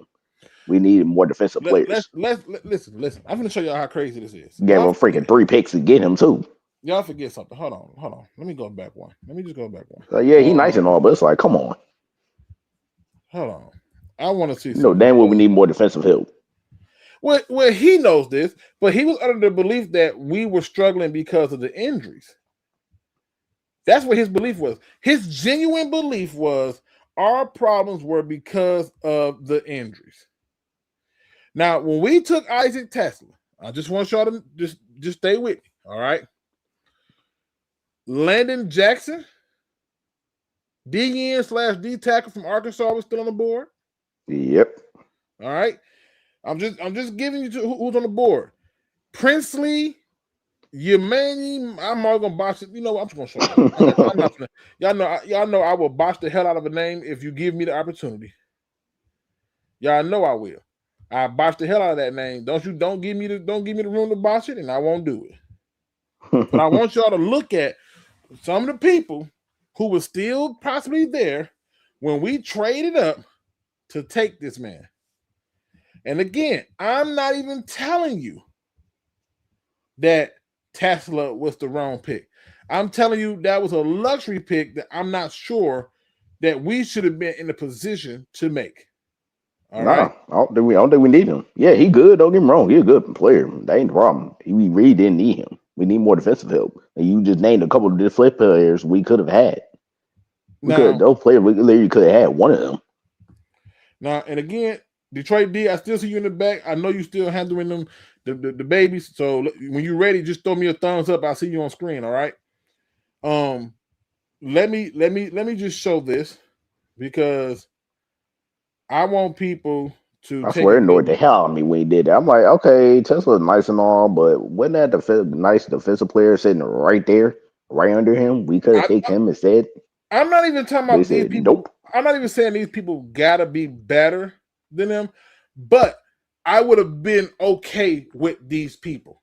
All right. Literally. Somebody. So let's start right here. Tesla's right here. I would have been okay with Landon Jackson, Yeah. right? I would have been okay with Princely. I would have been okay with Dylan Fairchild. You know, because you could have So took many offensive options. lineman, Position we truly needed. Like, we didn't need right? another receiver. We Right? didn't need no another receiver. I'd have been okay with that. O I'm not. line, D line, edge. Like, come on. I'm So not many even. options. And again, people, I'm not just a Lions fan. I also like the Bucks and I like the Seahawks. It's just don't ask me. I gave the story 800 times. This I would have been okay if they took Jacob Parrish, Boom. right? You never I know. would have been okay if they took Caleb Rayshaw. Man, like no one say there were plenty of options we could have took outside Tesla. You know, yeah, Tesla's good. Don't get me wrong, he's a good player, but we didn't need another receiver. But this is my thing. There are more needs than a freaking receiver. It was not. I agree. It was not a need. I completely agree. I was so annoyed. It's like, okay, he's nice and all, but we had so many other needs. Why can't we get another receiver when we really didn't need him? You can We keep loaded going. at that position. You can We keep going. loaded at that freaking position. What the heck you get him for? You could just keep going. Just keep going and look. Look at all the people who was left. Man, so many freaking defensive players we could have had. Ty Especially we gave him Robinson, freaking 3 picks. 3 picks for Tesla at that. Danny Stutzman. You telling me we couldn't use none of these type of players? And, like, Man, I swear that's to piss me off even more. This is annoying me even more. and I'm gonna show y'all something else. Watch this. I love doing this. I love coming over here, right? Looking at the numbers, going back to the top, right? And just be looking. I be want to see like who doing good in sacks from this class, right? 8.5 is the top, 5.5, 3.5, 3.5, 3.5. All right. James Pierce, you had no chance of getting. Yeah, it's probably about it.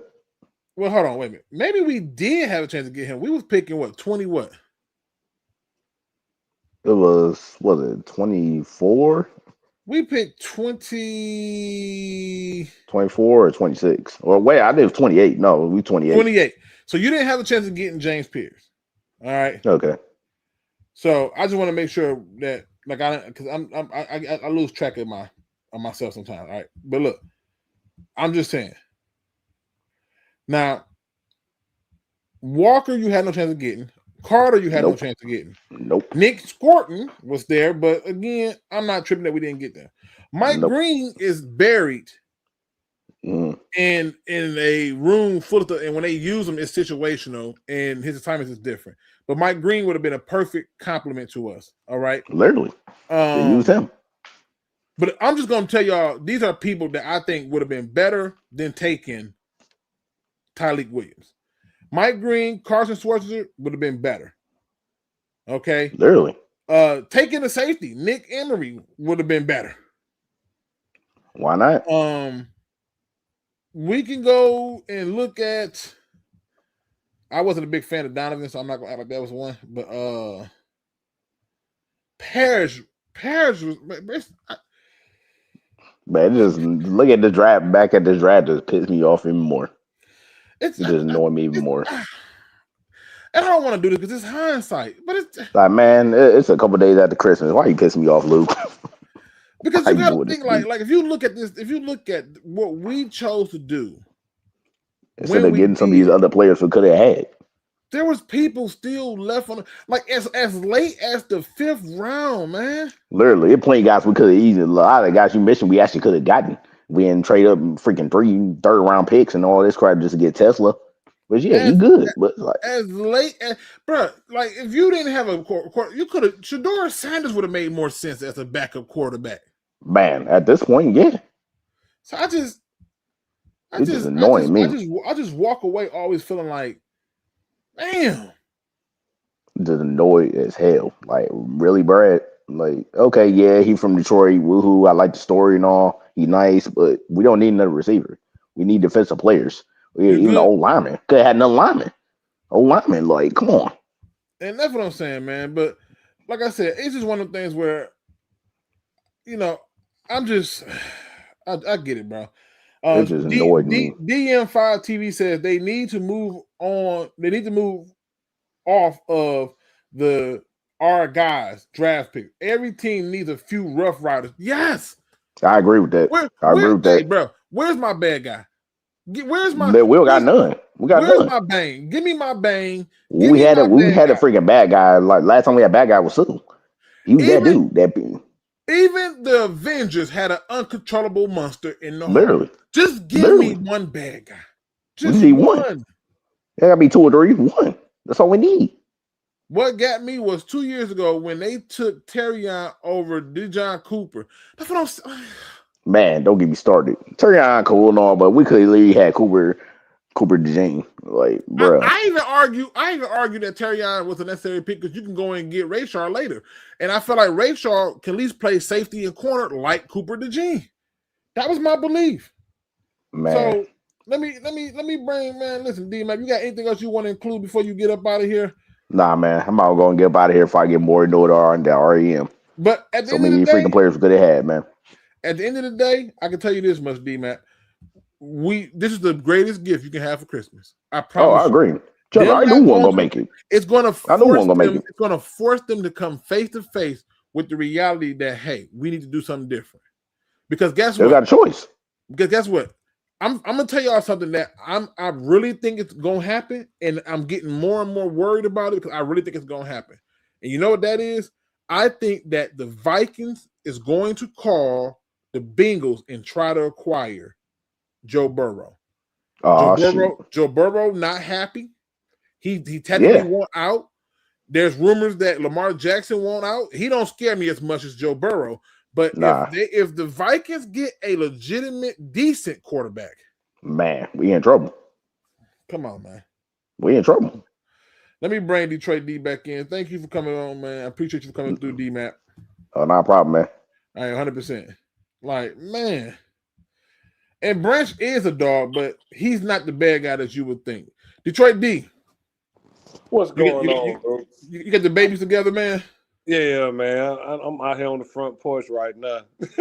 I see them on the camera waving. I said, "Oh man, I'm glad I don't got the day all up there, waving and stuff." So I seen them. So bro, again, I'm gonna say this, man. Let me shout my brother out really quick. He says, Lions Raw Detroit. He says, "What up, though, Luke? No more grit. We need more talent and athletic players." See, I don't mind the grit because I believe grit does come from athletic players and talent players. But I would say this. I don't want everybody to be a church boy, right? Like if I had a daughter, we got enough choir boys. Listen. If I had a daughter, I want my daughter not to come home with like a gangster or a thug, but I want her to come home with a God-fearing man who got a gangster and thug. He got that Tupac. I ain't no killer, but don't push me. You know what I'm saying? He got a little dog in him. He got a little dog in him. That's all I'm asking for. So, and we got my man Steve Wiles who says, "What up, though? What up, though?" Listen, he's on the picture. Hey, Luke, my whole thing with this season, like I said, man, it was the running game. We couldn't play bully ball, so that's gonna trickle down, and that's gonna affect golf. We don't even want to talk about the defense because you've been talking about this for the longest. Defense wins championships, and if they ain't gonna address that side of the ball and load up on that side of the ball. Come on, man. It ain't even about the quarterback position. We didn't see Trent Dilfer win the Super Bowl. Brad Johnson. Joe Flacco, Brad Johnson, straight bums. Straight Eli Manning wasn't even supposed to win one. Jeff Hostetler. Come on, bro. I couldn't even tell you who this quarterback was on the Vikings, bro. And to be honest with you, he really didn't do nothing. If you look at that game was won because of what their defense could do and what ours could not. It was more or less our ineptness, inability to move the ball up and down the field. Bro, it was nothing in my. I was willing to bet money we gonna run through the Vikings because I said, okay, even though we can't run the ball like we normally do, we still gonna be able to get off with St. Brown and J-Mo. You know what I mean? That's gonna loosen it up where we can get sneak a few runs in there. Okay, Yeah. Ken. But that was the No. whole thing, bro. We lost our identity. Of And course our we did. identity on And offense is bully ball and Jared Goff playing play action pass off of. But yep. you and I both know defense win championships. We got to address the defense. We got to get Bruno some help. And then this is the thing, too. We've already signed Kirby. So we're going to go ahead and sign Branch coming off of Achilles. And that's my favorite player on the team, bro. And It's this is, Branch. but sign them because it should be cheaper. Sign them. It Yeah, should be a little cheaper. but this the thing, though, Luke. If we don't address the front seven, because people who watch the game and want to know why our run defense was as good as it was early on in the season and in past seasons, is because we could slide Branch down in there and help in the run game. Well, BB is great against the run, and he's a good blitzer. so I'll put it like this too. And the other things is I believe that their goal is to sign their core people. Yeah. But he's gonna this free agency, he's gonna have to spend some money. At least on two I'm players. gonna tell you like this, Luke. We need to go after Tyler Lindenbaum from the Ravens. Oh, I don't think he's gonna make it to the free agency. You think they're gonna re-sign him? Hell, wouldn't you?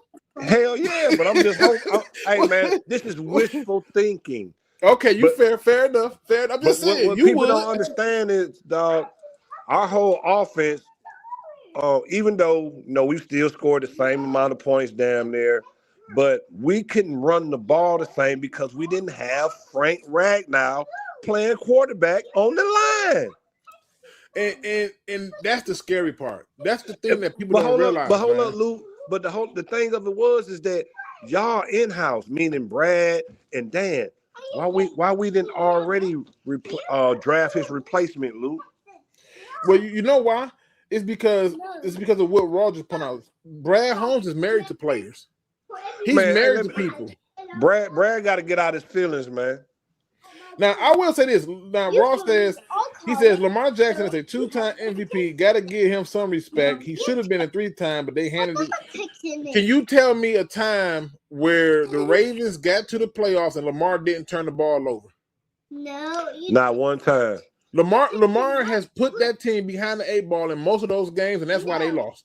And I'm not trying to knock the guy and take nothing away from him. I'm just telling you, if he goes to the Vikings, I'm not worried about him on the Vikings as I am with Joe Burrow. Joe Burrow is surgical, and you got to understand. They gave Joe Burrow T. Higgins, and he went crazy. Now you're gonna give him Addison with JJ, with TJ Hawkinson, and then you only got to do is add a running back. Yeah, Joe Burrow will scare me more on the Vikings than Lamar Jackson. I understand that too, Luke. But I'm gonna say this about Joe Burrow. This is what scared me away from Burrow. He done already had a wrist injury. Turf toe don't go away. It don't. Turf toe don't go away. But let me ask you a question. If Joe Burrow gets traded to the Vikings, would you be concerned with our division at that point? To be honest with you, Lou, I wouldn't be concerned if we stabilize our offensive line and defensive line. If we show up our trenches, I'm not worried about it. Because, and this is why I say that. Yeah, Joe Burrow, he can move in the pocket. He can move around, unlike Goff. But at the same time, though, bro, if we can put some heat on his ass, I don't give a fuck if you Tom Brady. What lost Tom Brady to 2 Super Bowls? That front four put that front on his ass. I mean, you listen, bro, and I can still name that front four, and I'm not a Giants fan. So and again, to answer Calvin Dickerson's question, do you think the window might be closed? No, I don't think the window is closed, but I definitely think that the window is getting to become closed. It done been lowered a little bit. And should Dan Campbell continue to be the OC? If he's going to continue to be the OC, he got to do it from the get.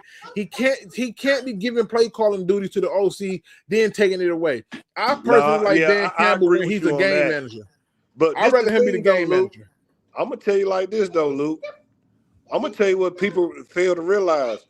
We miss Sam Laporta more than we miss anything on the offense, bro. Come on now. This is another one of the narrative. That's why when they start talking about we miss Ben Johnson, I'm like, bro, Man, Sam hey, Laporta was Luke, his Luke, biggest. we don't miss Ben Johnson because we basically running the same fucking scheme and same plays. Okay, the thing of it is injuries killed us on the offensive line. We and outside of St. Brown, because it was a few games, and I played the position J Mo played. I'd be hot than a motherfucker, bro. Hey man, shoot me the rock. Give me. They need to run J-Mo more underneath routes in the beginning of games because he is one tackle away from taking it to the house more so than St. Brown. St. Brown is more sure-handed.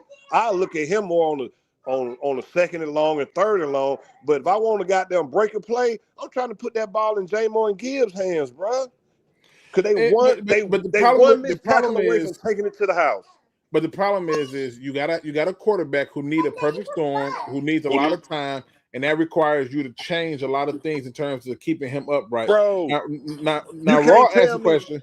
Luke, you can't tell me we can't run J-Mo on quick slants, some drags. You know I what was I mean? surprised that we didn't call a reverse play like they called with Addison. I'm like, why the fuck we not Thank doing that? you. End around. And then I'm gonna tell you what really killed our run game, Luke. What really killed our run game is when we was running our zone scheme, that backside tackle wasn't, he leave that DN alone. That DN was just knifing down from like week 6 on, bro. That defensive end on the backside was just knifing down, killing the run game. Hand down. And again, it's one of the things where you can see the problems, but you hope that the GM see it too. Now let me answer some of these questions really quick. Detroit, hold tight. It says, Luke, would you trade for Buda Baker? No. Hell no. We don't need no Buda Baker. We got BB. We got safeties. You need backups who are comparable enough that can allow for those safeties to stay at safety, step in for 3 or 4 that weeks. you can mix it up with, where you don't know who the safety and who's the nickel corner. And trading for Buda Baker is going to require you to give up assets that I'm not going to be willing to give up. So no, I wouldn't do it. Nope. He did ask, what's the future for Brian Branch and Kirby Joseph in Detroit? It's bright. Kirby Joseph do got an injury that's a little concerning, but I can tell you this much: if you get the front fucking 7 fixed, everybody on the back end is going to be okay. And then Brian Branch didn't even have a total tear on his Achilles. I mean, it wasn't even a total tear. So BB gonna be back within week 6, maybe week 7. Yep. And so let me see. Let me try and miss some more questions. Like if y'all got the questions, put them in there. I'm hitting on them. Time for Brad to show me what he can do this offseason because we have a lot of holes. This is when you're gonna find out. See, this is the thing. When you starting off on a team that was doing as bad as we was under Matt Patricia, of course you're going to have some growing pains, and there's some forgiveness that's going on. But what I'm trying to tell people all the time is like, bruh, we missed some opportunities, and this is like, again, don't get me wrong. We missed on drafting Manu, like you said, Sorsdale, and I've noticed Pascal, Levi Onwuzurike. Yeah, but this the thing. I ain't gonna even say McNeil. I like Aleem. Aleem just coming off an injury, got to get his feet up under him. Okay, I like Aleem. We missed on Levi. Okay, Brad has been good in the first round and the later rounds. He hit in the second round with Sam and BB. You know what I mean? But outside of Sam and BB, what second round pick he didn't hit on? And that's been our Achilles heel since I've been a Lions fan. We get bum ass goddamn second round picks. It was one of our complaints about Bob Quinn when it comes to those second round picks and stuff like that. And again, like I said, is he going to be the GM to get us from good to great? That's the question. Nope. I really don't think so because he's stuck in his ways. Brad's stubborn, bro. You know what I mean? How can you not see we need a real second edge rusher? If we'd have got a Mike Green, and see, that's the thing, too. He want guys that fit a certain profile. You got to step outside the box sometimes. You got to look at the tape.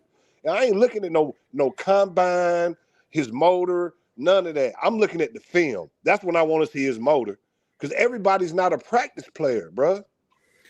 Exactly. And shout out to Calvin Dickerson. He says, I hope we try to get Henderson from Cincinnati.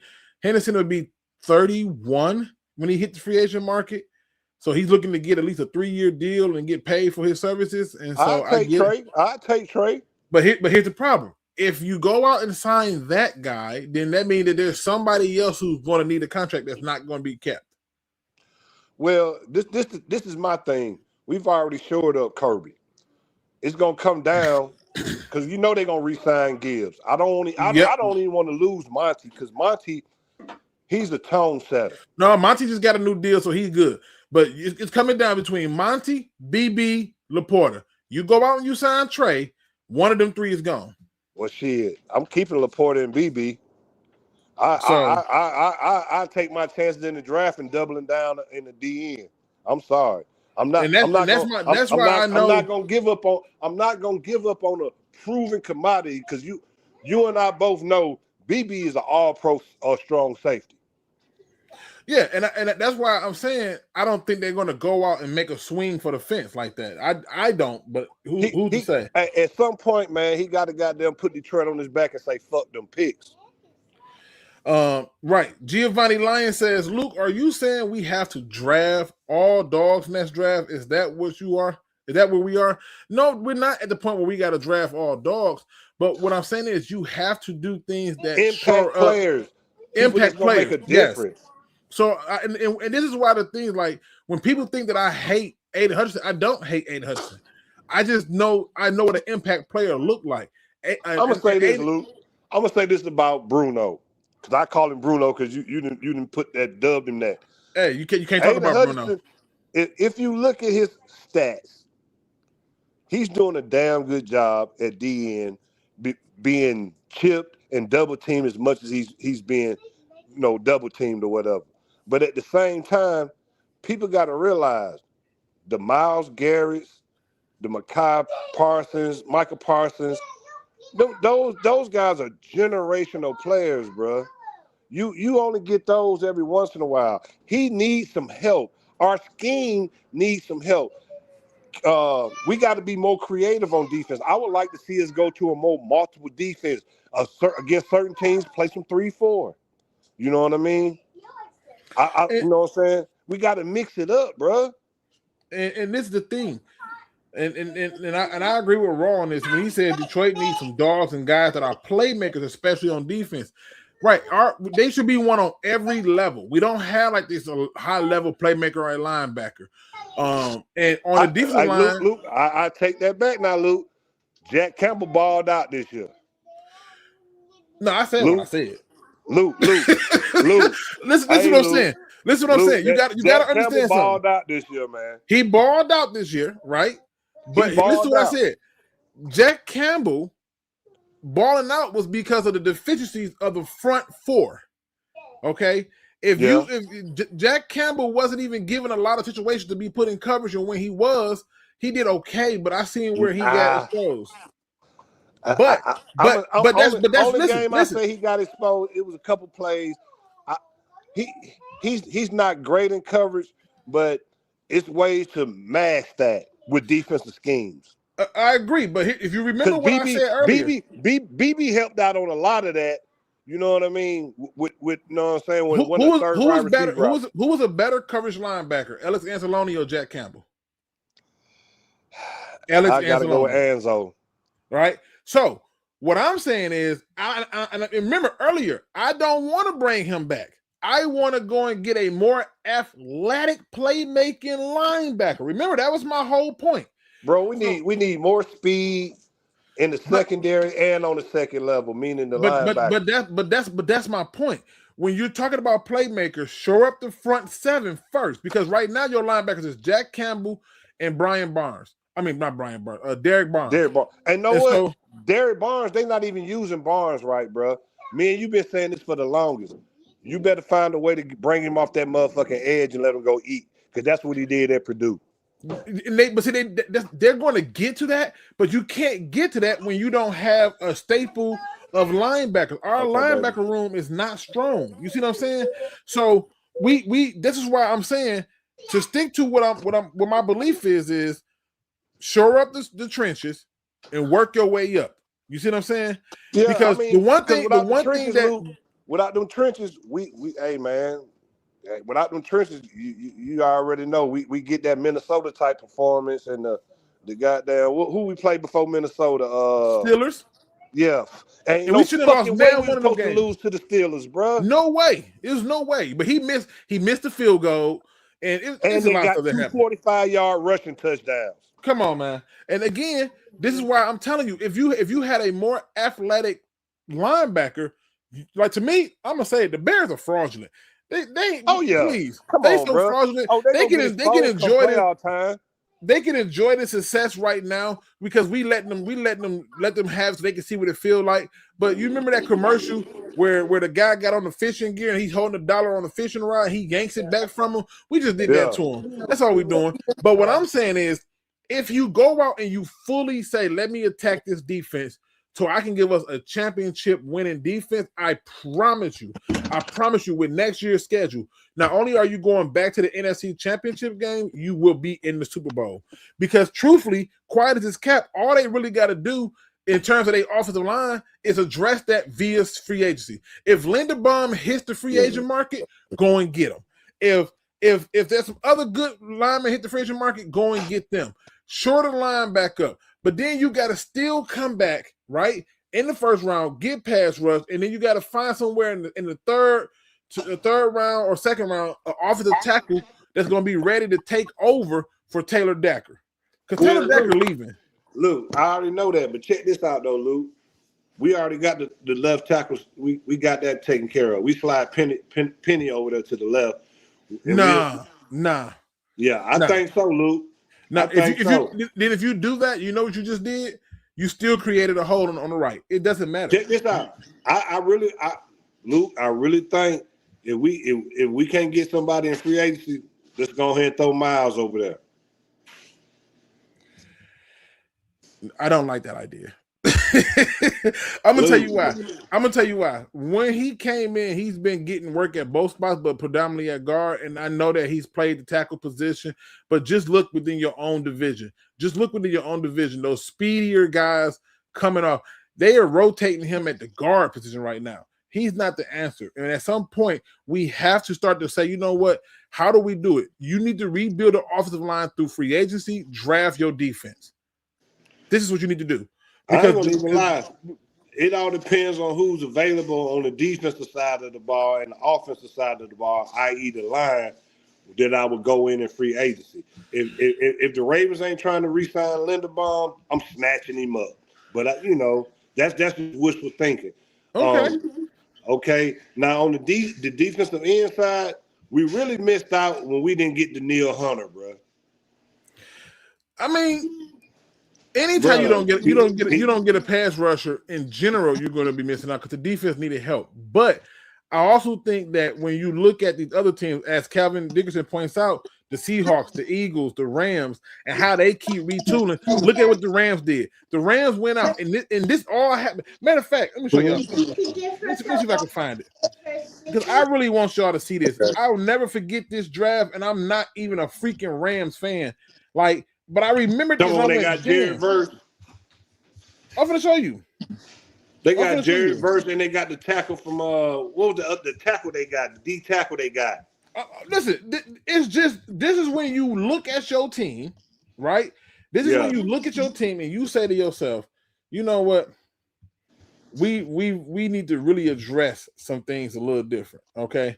Now I'm going to show y'all this, right? Because this happened not too long ago, and I really understand. And this right here is going to answer your question, Calvin Dickerson, because this is going to show you why they get it right and where we get it wrong.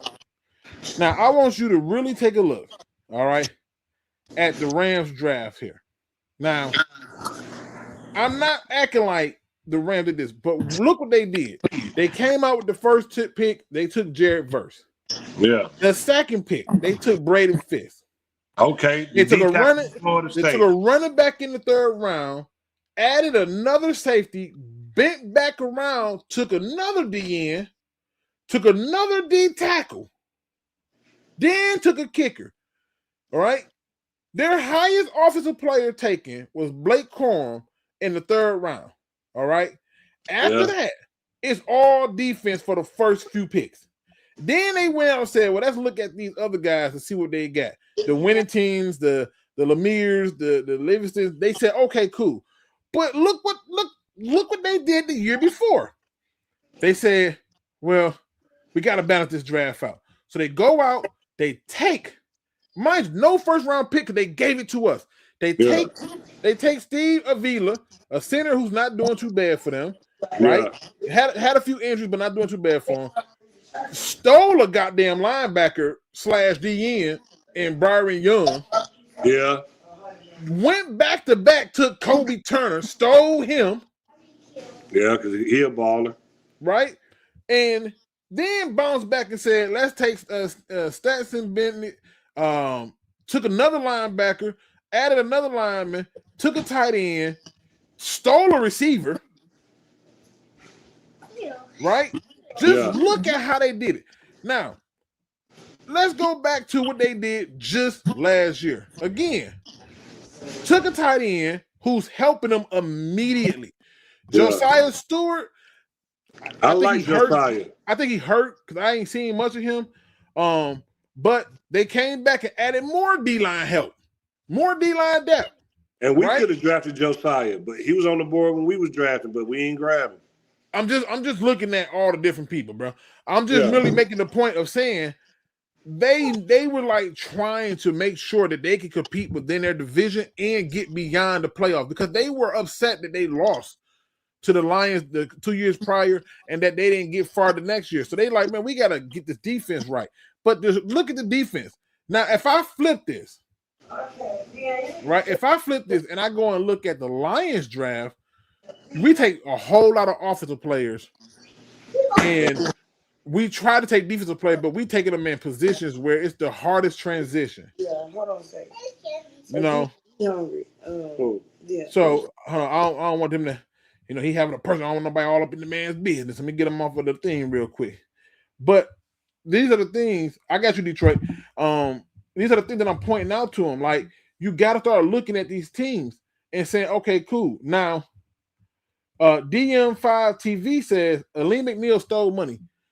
I don't like this narrative. I don't like this narrative. Aleem McNeil has not played bad. He's only been in 9 games, if I'm not mistaken. 9 games. All right. In Detroit, let me know when you're ready. Just give me a thumbs up and I'll bring you back in. All right. But he's only been in 9 games, people. And we're already tripping on him. And on a guy who's coming off his injury as a D tackle, what did you expect from him? Like, I'm not being funny. When Aiden came back, you expect for him to get sacks. What did you expect for Aleem McNeil? Because he was still pushing the pocket up the middle. He was still aiding in stops on the run. What did you expect him to do? That's what I'm confused by. Ross says, how do you feel about cornerbacks Terrion and Amik Robertson, Enos Rayshaw?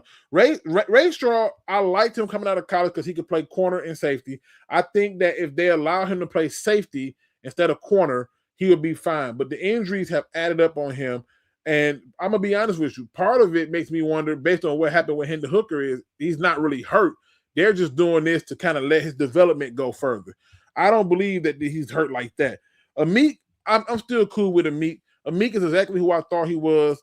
I know that right now everybody wants to be hard on Amik and say he's regressed and all this and that, but there's nobody up front to stop this. There's no he's out there fighting for his life like the rest of the DBs with no safety help. Okay, Terrion, right? Like I always tell people, unlike Okuda, at least he's in the play. He's near the play. And I just think he got to keep developing. And as long as he's hanging out with that man from Denver Broncos, I think he'll be okay. I'm salty. Says, I don't have faith Brad will address the issues. He's had 5 years and he thinks Davenport is a good edge rusher. That hey, I can't argue with you. What you want me to say? I can't argue with you. What you? You're right. What do you want me to say? You're right. Brayton Fisk, Byron Young, Kobe Turner, Jared Verse. Give me the D line all day. They're winning because of that D line. They're winning. It's problems all over the board. Craig Ferguson says, I don't trust Brad Holmes. You don't have to trust him because you get a chance to actually evaluate if he's learned and if he's taken the lessons that he's learned and adjusted. So you don't have to trust him. It's not even required. Either he's learned from himself or he hasn't. And if he hasn't, then good luck. He won't be here too much longer.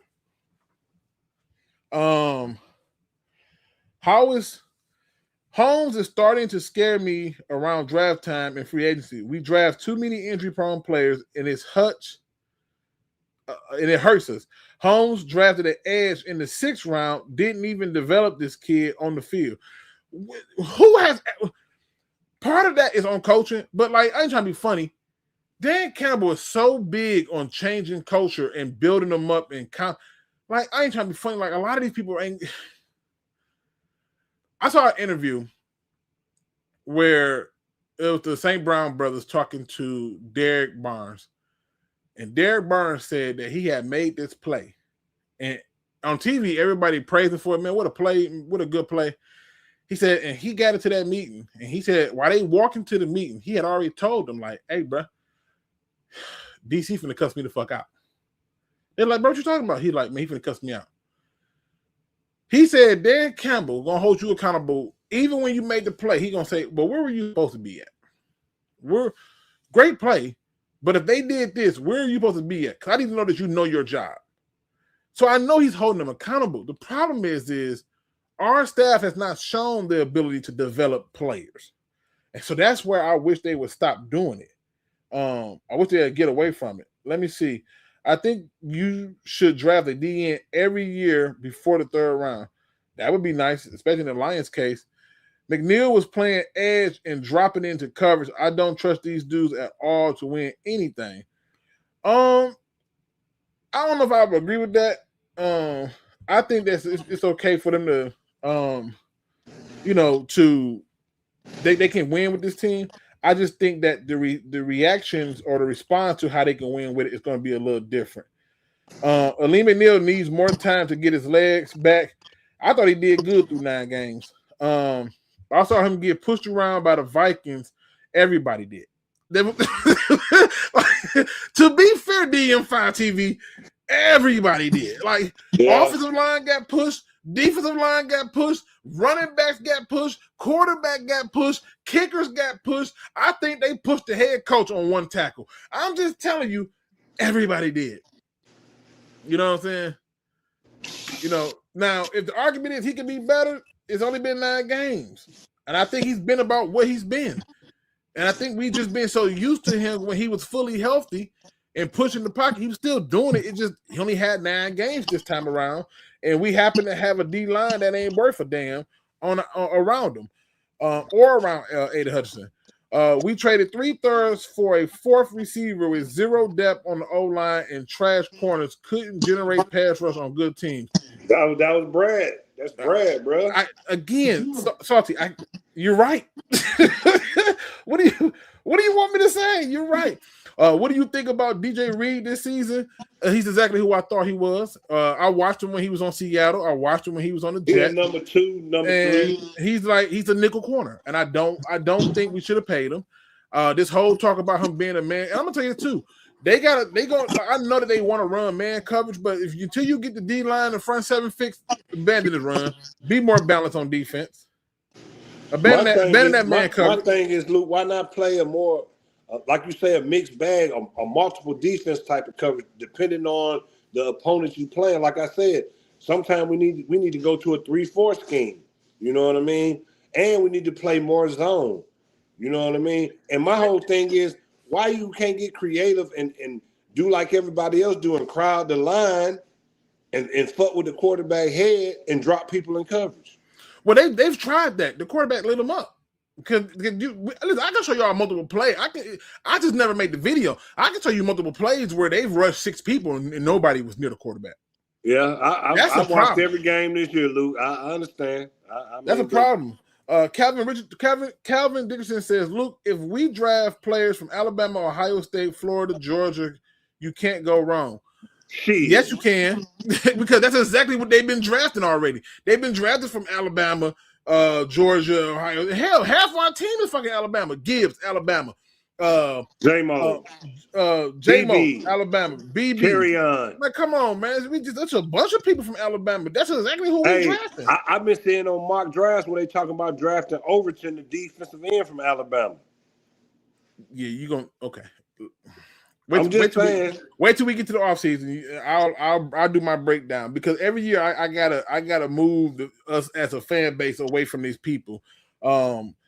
My take on Chase Young still holding strong. Well, look, check this out. Remember when you was talking about we might need to go after Gray Zabel, and who got him? Seattle, because you said we need to replenish our offensive line.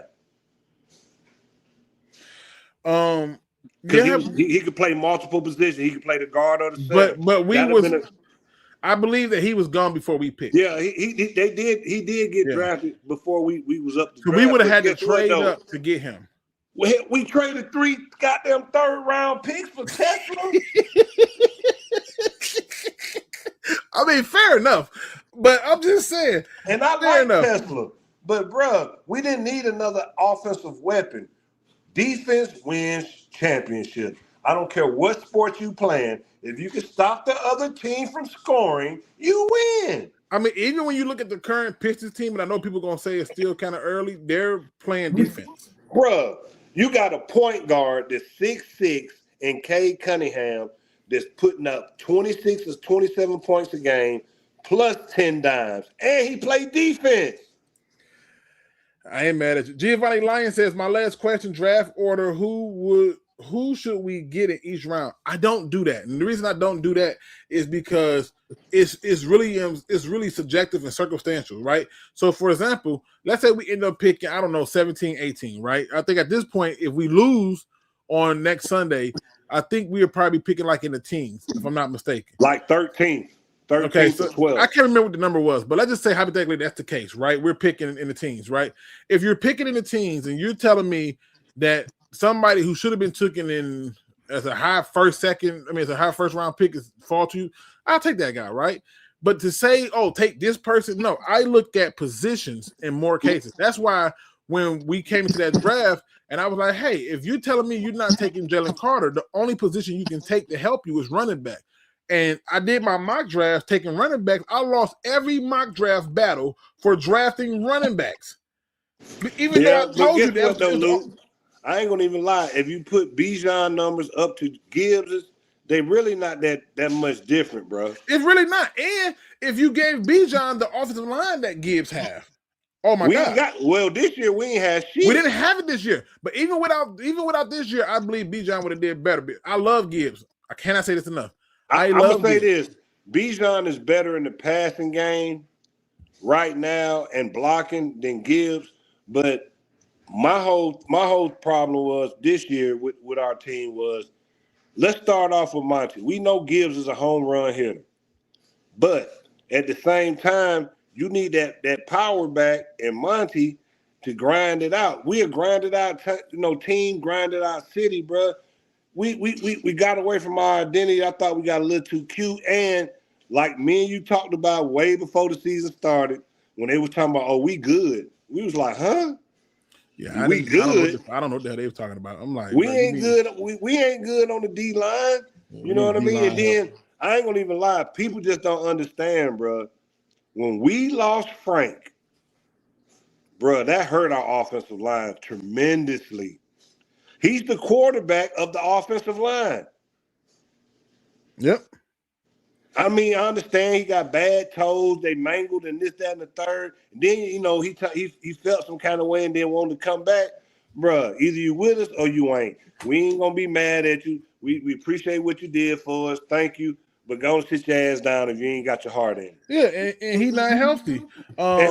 You can't tell me he didn't know he had a goddamn hamstring tear, bro. I mean, or a groin tear or whatever it was. Well, he knew it, but what the Lions was hoping was See, they He'll tried to be be ready slick. to play right now, huh? No, yeah, they tried to be slick. They was hoping that by him not having to go to the camp, him not, having a chance to sit down and chill, he was going to be good. But if you just think about who the player is, the dude is an outdoorsman. He going hunting, he going fishing. Come on, man. Yeah. So, Almighty CJ says, I want a corner that's 6 feet and taller. I don't know if the height make a difference, but you might be able to get Tariq Woolen at this point because Seattle's looking like they're getting ready to move on from him. Bro, I thought we was gonna go at him at the trade deadline. We could have got him for nothing. Well, you might be able to get him now because I'm almost sure Seattle is trying to look to move on from him. So, and again, that comes from me being a Seahawks fan, so I kind of follow their news too, and I follow the Buccaneers news, but that's just another story. Blame Dan Campbell for all the man coverage. I mean, it's what he wants. He's said it many times. I understand that, but if you don't have the personnel, the last 6 games of the season we've been playing primarily zone, bro. I'm salty says Brad's last 2 years were horrible drafting and free agency. I think his job is on the line this year if they don't make it to the playoffs. I don't. His contract is too big and too long. And if they don't make it to the playoff this year, we got to look at the circumstances, right? Like if you lose significant players like you did before, I mean, how can I get rid of him? But Brad Holmes got to. Luke, we're gonna have a 4th place schedule. Okay. 4th or third place, because I'm not sure we're gonna finish last in the division just yet. We're gonna finish last. We ain't got number 1 division win.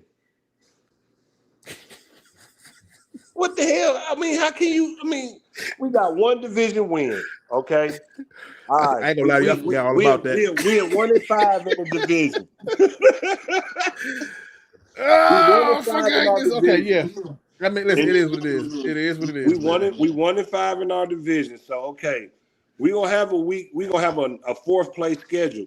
But if we cannot run the ball and control the defensive line of scrimmage, we are going to be right where we are right now, 9-8, 8-9, some shit like that.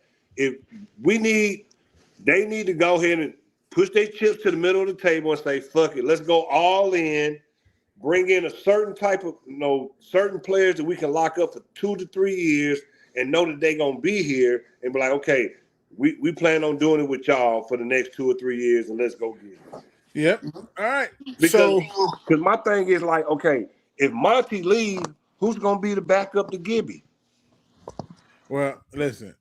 That to me, that's not a hard issue. It's the least. But Luke.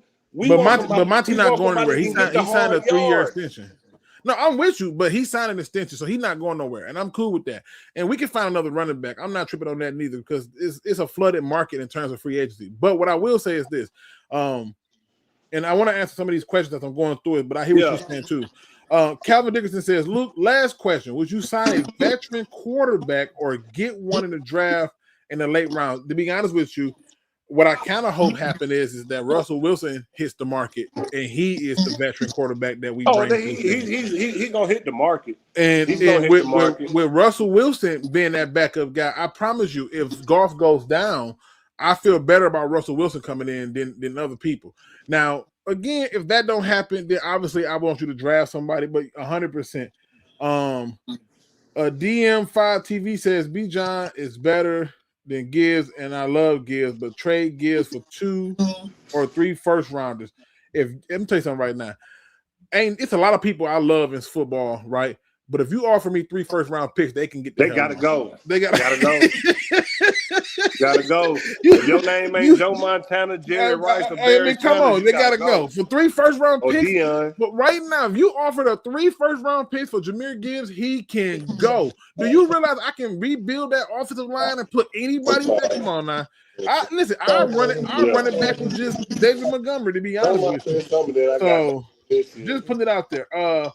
All right, so it's been on for 2 hours and 3 minutes. I'm a little over my time. So I'm gonna answer one more question and we can go from there. It says, what do y'all think about the first round D tackle Tyreek Williams in his first year? It was exactly what I thought it was gonna be. he was okay.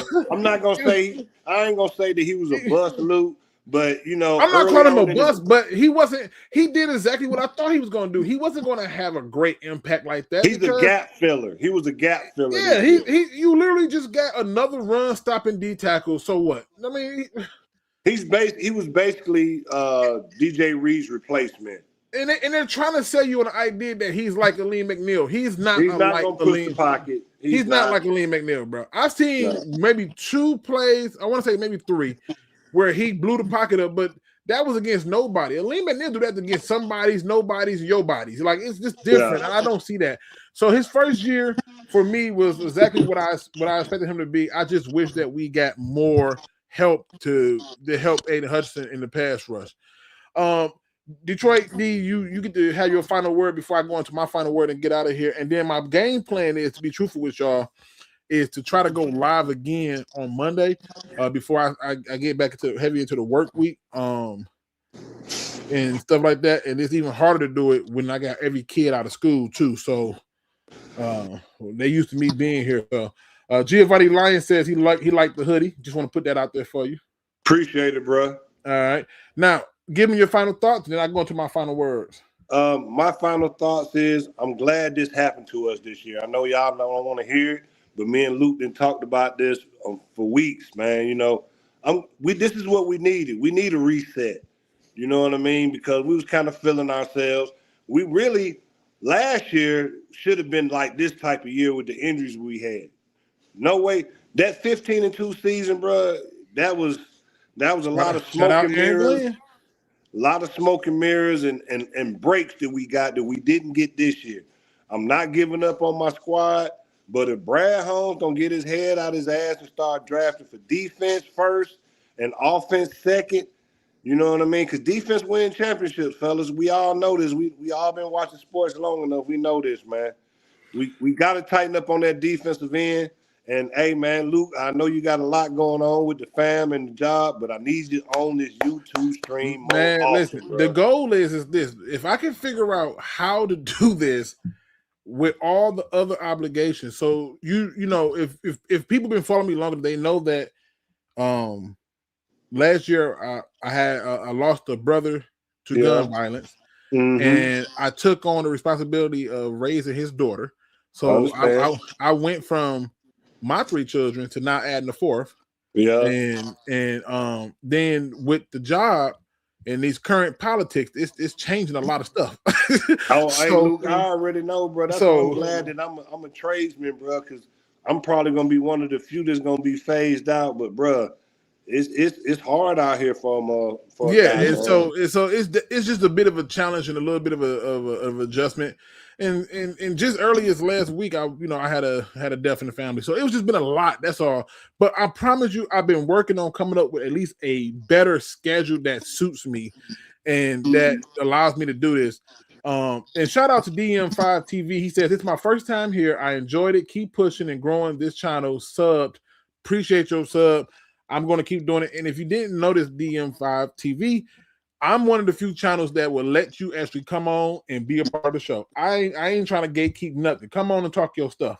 You see what I'm saying? Luke, I just want to let you know, bro, I'm praying for you because, you know, when I was going through what I was going through, you was there for me, bro. And we don't know each other from Adam Housecat outside of being on YouTube with each other. You a real one, bro. Salute. Now, I guess that's just the D in you. You know what I mean? Hey, Detroit in you, baby. We only birth real ones, man. I ain't gonna say only real ones, but the greater part of Detroit is a number of real cats, bro. You know what I mean? And you want to 100%. believe it. And I greatly appreciate it. Cause I was telling the wife, I said, this old boy who was trying to goddamn do what he was doing, helping us out. She was talking, oh, that's him. I was like, yeah, and I greatly appreciate it, bro. And I would never forget it. Know that. That's why I offered what I offered to you when I had the chance. You know what I'm saying? Like, hey, brother, I got 4 of them for you. Go do your thing. You know what I mean? Believe it. Listen, I believe that my calling on earth was to do service, and this is one of the reasons why I don't take no finances from this channel. And I'm trying to figure out if I did take finances from the channel, how would I do it? I got a few ideas in place, but my goal is to connect with people and help people. And this is therapy for a lot of people, so that's what it's about. Oh, it's therapy for me because guess what? You know, I got PTSD, bro. You know what I mean? And it ain't. Yeah. I've been in the military, and it ain't from being in the military. It's from being a Detroit Lion fan. Well, let me get to the final thought, my good brother. Today's positive quote comes from the internet. And it's really a message, and it's a simple message, right? Because I know that the new year is coming up really fast and it's fast approaching, but it's a simple one. If you are here, you can still hear it, and if you're not, you came on, you listened to the end. I appreciate you, but understand that this message is not only for me, it's for you. It says, I just want to let you know that it is okay if your biggest accomplishment of the year was simply surviving. It wasn't easy. It may have had a hard road and a lot of bumps along the way, but you did it, and I'm proud of you. You see, sometimes we find ourselves in positions where we just working our best, just doing our best with the very next day that God has given us. And I know that there's somebody out here who has had one of them years where it's just like, man, can I get a break? Your breakthrough is coming. Because one thing I can tell you about this thing called life is if you continue to put one foot before the other, that everything that happens around you cannot keep you from going where you want. It's funny because one of the things I'll never forget is when you look at the past few years and you look at all the things that have happened over the years, it somehow just missed you. That's why you still here today. And I want you to understand something, that no matter what you do, if nobody else don't tell you this, tell yourself how proud you are of yourself for just surviving another year, just surviving another day, just being present in the moment. And if you can do that, I promise you 2026 is going to be better than ever. With that being said, ladies and gentlemen, hit that like, subscribe, notification bell. And if you're going to do nothing else at all, don't be no chump. Please do your research. I'm out.